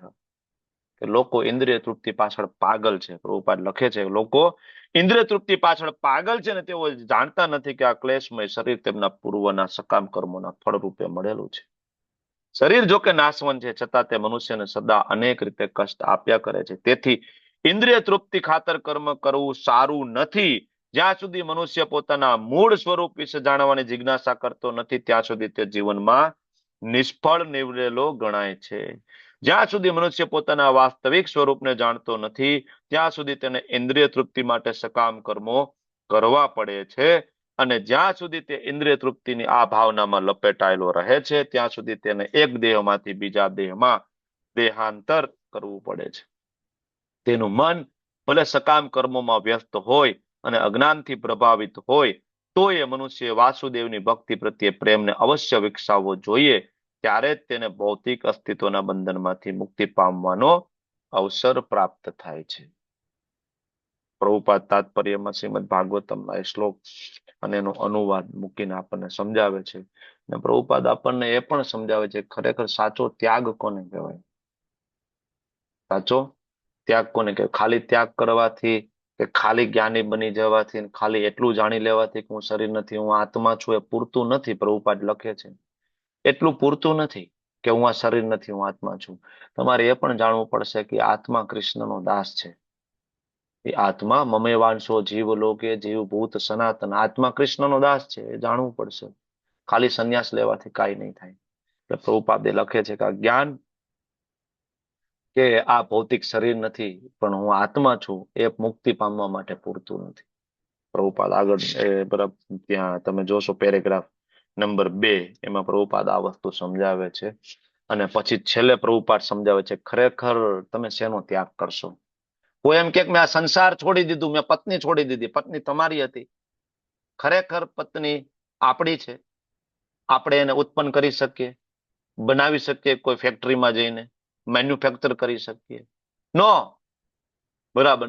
તો આ સંસારની કોઈ પણ વસ્તુ આપણે સાથે લઈને આવ્યા છીએ તો શેનો ત્યાગ કરી શકીએ. એટલે પ્રભુપાદ એક શ્લોક મૂક્યો છે પ્રાપંચિકતયા બુદ્ધ્યા હરિ સંબંધી વસ્તુનઃ મુમુક્ષુભિઃ પરિત્યાગો વૈરાગ્યમ ફલ્ગુ કથ્યતે ઈશા વાસ્યમ ઇદમ સર્વમ. કોનું છે? અહમ સર્વસ્ય પ્રભવો. બધું કૃષ્ણનું છે ને. ભૂમિરાપો નલો વાયુ ખમ્મનો બુદ્ધિરેવ ચ. કેટલા બધા શ્લોક છે ભગવદ્ ગીતામાં બીજા ઉપનિષદમાં બધે. કૃષ્ણ કહે છે બધું મારું છે. હવે બધું જેનું છે હવે તમે એમ કહો કે આ મેં ત્યાગ કરી દીધો. પણ ત્યાગ કરી દીધો કેવી રીતના? તારું હતું કે દીધું તું ત્યાગ કરી દે. તો આપણું છે જ નહીં તો આપણે ત્યાગ કેવી રીતના કરી શકીએ? બરાબર ને? આ તો આપણે કોકના ઘરમાં જઈએ અહીંથી વિશાલ પ્રભુની ઘરે હું ગયો અને ત્યાંથી વિશાલ પ્રભુનું ટીવી લઈને મેં ત્યાગ કરી દીધું. ત્યાગ કરી દીધો. પણ એ તમારું નહોતું એ વિશાલ પ્રભુનું હતું. એને ત્યાગ ના કહેવાય. એને ઉલટાનું ચોરી કરી કહેવાય. મેં કરી કહેવાય ને. વિશાલ પ્રભુની ઘરે જઈને એના બેડરૂમમાં બેસીને એનું ત્યાંથી ટીવી ઉખાડીને આપી દીધું. હું મોટો ત્યાગી છું જાઓ લઈ જાઓ. બરાબર ને? આ 40 ઇંચનું ટીવી તમારું. પણ એ મારું નહોતું એનું હતું. બરાબર. તો એમ આ ઘર આ બંગલો આ ગાડી આ બધી વસ્તુનો ત્યાગ કરી દઉં પણ મારું છે કૃષ્ણનું છે. તો હું શેનો ત્યાગ કરવાનો હતો? બરાબર ને? તો એ બધી જ વસ્તુ કૃષ્ણની છે. તો બેટર છે કે કૃષ્ણ માટે વાપરું ને. બેટર છે કે કૃષ્ણ માટે વાપરું. એટલે યુક્ત વૈરાગ્ય અને ફલ્ગુ વૈરાગ્ય પ્રભુપાદ એ છેલ્લા સ્ટેટમેન્ટમાં સમજાવે છે કે મનુષ્ય સમજવું જોઈએ કે હકીકતમાં કોઈનું કશું છે જ નહીં. ત્યાગ કરવાનો સવાલ જ નથી રહેતો. પ્રભુપાદ એ જ વસ્તુ સમજાવે છે કે ત્યાગ કરવાનો સવાલ જ નથી રહેતો. જે મનુષ્ય જાણે છે કે આ બધી વસ્તુઓ કૃષ્ણની સંપત્તિ છે એ હંમેશા ત્યાગમાં સ્થિત થયેલો હોય. બધું કૃષ્ણનું જ છે. પ્રભુપાદ પાસે આ વિશ્વની અંદર કોઈ ધનાઢ્ય વ્યક્તિ ન હોય એટલા ધનાઢ્ય પ્રભુપાદ હતા. અને અત્યારે ના ન પાડો તો અત્યારે જ છે. અત્યારે છે ઇસ્કોન એટલું ધનાઢ્ય છે ઓલ ઓવર વર્લ્ડ ની અંદર. બરાબર ને? પણ એ બધું કૃષ્ણનું છે. કોઈ વ્યક્તિ વિશેષનું નથી. કોઈ વ્યક્તિ એવું ના કહી શકે કે આ મંદિર મારું છે, કૃષ્ણનું છે. જેટલા પણ ઇસ્કોનના મંદિર ઓલ ઓવર વર્લ્ડ ની અંદર છે, બરાબર, એ બધાની રજિસ્ટ્રી બરાબર ઇસ્કોનના નામે થાય, કોઈ વ્યક્તિના નામે એની રજિસ્ટ્રી ના થાય. એટલે આગળ જતા 100 વર્ષ પછી, 200 વર્ષ પછી, 500 વર્ષ પછી કોઈ વ્યક્તિ એવો દાવો ના કરી શકે કે આ રાજકોટનું મંદિર મારું, આ સુરેન્દ્રનગરનું મંદિર મારું, આ અમદાવાદનું મંદિર મારું. એવો કોઈ દાવો ના કરી શકે. કારણ કે જેવું લેન્ડ પરચેસ થાય બરાબર, અને એ ડોક્યુમેન્ટ છે એ તરત મુંબઈ ઇસ્કોનના નામે, એ બધા ડોક્યુમેન્ટ એના માલિક જે એ મુંબઈ ઇસ્કોન થાય. આખા ભારતની અંદર જેટલા ઇસ્કોનના મંદિર છે એના માલિક મુંબઈ ઇસ્કોન થાય. કારણ કે પ્રભુપાદની ઓફિસ છે. વ્યક્તિ વિશેષના નામે સંપત્તિ નથી, કૃષ્ણના નામે સંપત્તિ છે. તો આ જે શ્લોક અહીંયા આપ્યો છે, સંન્યાસે કર્મયોગ છે નિશ્રેયસ કરાવવો, મોટા ભાગના લોકોએ આ શ્લોકને ખોટી રીતના સમજાવ્યો છે. ઘણા બધા આ શ્લોકને સમજાવે છે એ રીતે કે કર્મયોગ એટલે આપણે જે કામ કરીએ છીએ એ સારી રીતના કરવું, ભક્તિ કરવાની જરૂર નથી. કર્મ હિ કેવલમ, ઘણા બધા છે આવા, નામ નથી લેતો, કોન્ટ્રોવર્સી થઈ જાય એટલે, બરાબર ને. કર્મ હિ કેવલમ, નહીં. કર્મયોગ એટલે આપણે જે કર્મ કરીએ છીએ એ કર્મ નથી. અને જો ખરેખર કર્મયોગ શ્રેષ્ઠ હોત તો પછી 6ઠા અધ્યાયનો 47મો શ્લોક ભગવાને આપ્યો ન હોત. યોગીનામ અપી સર્વેશામ મદગતે અંતરાત્મના શ્રદ્ધાવાન ભજતે યો મામ સમે યુક્ત તમો મંથન. ભગવાને 6ઠા અધ્યાયના 47મા શ્લોકમાં કીધું કે ભક્તિ યોગ છે સૌથી ઉપર છે, ટોપ મોસ્ટ, બરાબર. તો પછી યજ્ઞ અર્થાત કર્મણો અન્યત્ર લોકોયમ કર્મ બંધન, 3જા અધ્યાયનો 9મો શ્લોક ભગવાને ના આપ્યો હોય, બરાબર. કર્મયોગ જો શ્રેષ્ઠ હોત તો ભગવાને એવું સ્ટેટમેન્ટ ના આપ્યું હોત, બહુનામ જન્મનામ અંતે જ્ઞાનવાન મામ પ્રપદ્યન્તે, તો એ ના આપ્યું હોત. તો પછી ભગવાન એવું પણ ના કહ્યું હોત ને, વેદેશુ યજ્ઞેશુ તપસુ ચેવ દાનેશુ યત પુણ્ય ફલમ પ્રદિષ્ટમ. તો પછી ભગવાન એવું ના કીધું હોત, સર્વ ધર્માન પરિત્યજ્ય મામેકમ શરણમ વ્રજ અહમ ત્વમ સર્વ પાપેભ્યો મોક્ષિષ્યામિ મા શુચ, મારા શરણે આવી જાવ. તો આવા ભગવદ્ ગીતાની અંદર સેંકડો શ્લોક છે કે જેમાં ભક્તિ શ્રેષ્ઠ બતાવી છે. ખાલી કર્મ જો શ્રેષ્ઠ કીધો હોય તો પછી શ્રીમદ ભાગવતમની અંદર ધર્મની વ્યાખ્યા સવે પુંસા પરો ધર્મ યતોર ભક્તિર અધોક સજ્જ આના આપી હોય. શ્રીમદ ભાગવતમ બહુ ક્લિયરલી આપણને કહે છે કે તમારી જે રૂટીન ડે ટુ ડે તમારી જે ક્રિયા હોય, બરાબર, અને એના દ્વારા જો કૃષ્ણ પ્રસન્ન ના થતા હોય તો શ્રમ એવ હિ કેવલમ. શ્રીમદ ભાગવતમ સ્કંદ 1 અધ્યાય 2 શ્લોક નંબર 8. ધર્મ સ્વ અનુષ્ઠિતામ પુંસ વિશ્વક્ષેન કથાસુ યહ ન ઉત્પાદયતે યદિ રતિમ. જો રતિ ઉત્પન્ન ના થાય વિશ્વક્ષેન કથાસુ શ્રમ એવ હિ કેવલમ. તમે ગમે એ કામ કરતા હોય, જો કૃષ્ણમાં પ્રેમ તમારો એ કામ વધારતું નથી તો શ્રમ એવ હિ કેવલમ. શ્રીમદ ભાગવતમ કેન્ટો 1 અધ્યાય 2 અને એના 7, 8, 9, 10 આ બધા શ્લોકો બહુ મહત્વના છે આ સમજવા માટે. અને એના ઉપર પ્રભુપાદના લેક્ચર વેદાબેઝની અંદર છે, બહુ સરસ આપ્યા છે. સાંભળજો તમે લોકો કે એકચ્યુઅલી ધર્મની વ્યાખ્યા શું, ધર્મ શું કહેવાય, પ્રભુપાદે બહુ ડિટેલમાં સમજાવ્યું છે. આપણને એકદમ ક્લિયર કટ થઈ જાય ધર્મની વ્યાખ્યા, ધર્મ એટલે શું, બરાબર. તો અહીંયા પ્રભુપાદ આપણને ક્લિયરલી સમજાવે છે કે સંન્યાસ એટલે શું. સમ્યક રૂપેણ ન્યાસ, સમ્યક રૂપેણ ન્યાસ. ન્યાસ એટલે ત્યાગ. સમ્યક રૂપેણ જ્યારે ત્યાગ કરવામાં આવે, સમ્યક એટલે કૃષ્ણનું છે તો કૃષ્ણને આપો, દેટ ઇઝ સમ્યક, બરાબર. તો આ જગતમાં બધું કૃષ્ણનું છે, બધું એને અર્પણ કરવું એ સાચો ત્યાગ છે, બરાબર. તો ઓકે, તો આ 2 શ્લોક સુધી આપણે રાખીએ અને બાકીના 3જા શ્લોકથી આપણે આગળ વધીશું. એટલે કર્મ છોડવાનું નથી, એકદમ ક્લિયર કટ સ્ટેટમેન્ટ ભગવાન અહીંયા આપણે ક્લિયરલી કહી રહ્યા છે. તમારે કઈ પ્રેક્ટિકલ આસ્પેક્ટ એડ કરવો છે આની અંદર? એક તો આની અંદર છે active devotion is superior. Active devotion is superior. પલાયનવાદ કરતા સક્રિય ભક્તિ શ્રેષ્ઠ છે, આપેલી વસ્તુ. બીજું, શુષ્ક જ્ઞાન વિરુદ્ધ પ્રેક્ટિકલ સેવા. શુષ્ક જ્ઞાન, થિયોરિટિકલ નોલેજ બરાબર, એના વિરુદ્ધમાં પ્રેક્ટિકલ સર્વિસ હોવી જોઈએ. તમને શ્લોકો ગમે એટલા આવડતા હોય, બરાબર છે, ઇટ્સ ઓકે. તમારી પાસે પ્રેક્ટિકલ સેવા કેટલી છે, મોર ઇમ્પોર્ટન્ટ. બરાબર. અને બીજું એક આ શ્લોકમાં પ્રેક્ટિકલ આસ્પેક્ટ છે, ગૃહસ્થો માટેનું પરમ આશ્વાસન. હાઉસ હોલ્ડર આપણે બધા છે ને ગૃહસ્થો, એના માટે આની અંદર આશ્વાસન છે આ શ્લોકની અંદર, કે જેના થકી આપણે જઈ શકીએ. અને ચોથું practical aspect, the real definition of renunciation. સાચો સંન્યાસ શું છે? બાકી તમે ઘણા બધા પ્રેક્ટિકલ આસ્પેક્ટ આમાંથી લઈ શકો. બરાબર. Preaching application, personal application. Okay. તો જંગલમાં જઈને અઘરી તપશ્ચર્યા કે પછી કર્મનો ત્યાગ કરવા કરતા સંસારમાં પોતાની ફરજો બજાવતા કૃષ્ણની સેવામાં પરોવાઈ જવું, કળિયુગના મનુષ્યો માટે આ સૌથી સરળ, સુરક્ષિત અને પરમ આનંદદાયક માર્ગ છે. વાંછાકલ્પતરુભ્યશ્ચ કૃપાસિંધુભ્યો ચ પતિતાનાં પાવનેભ્યો વૈષ્ણવેભ્યો નમો નમઃ. અનંત અનંત કોટી વૈષ્ણવ પૂજ્ય શ્રી પ્રભુપાદ કી જય, ગુરુદેવ મહારાજ કી જય. હરે કૃષ્ણ કૃષ્ણ કૃષ્ણ હરે હરે, હરે રામ હરે હરે, હરે રામ, રામ રામ, હરે હરે, હરે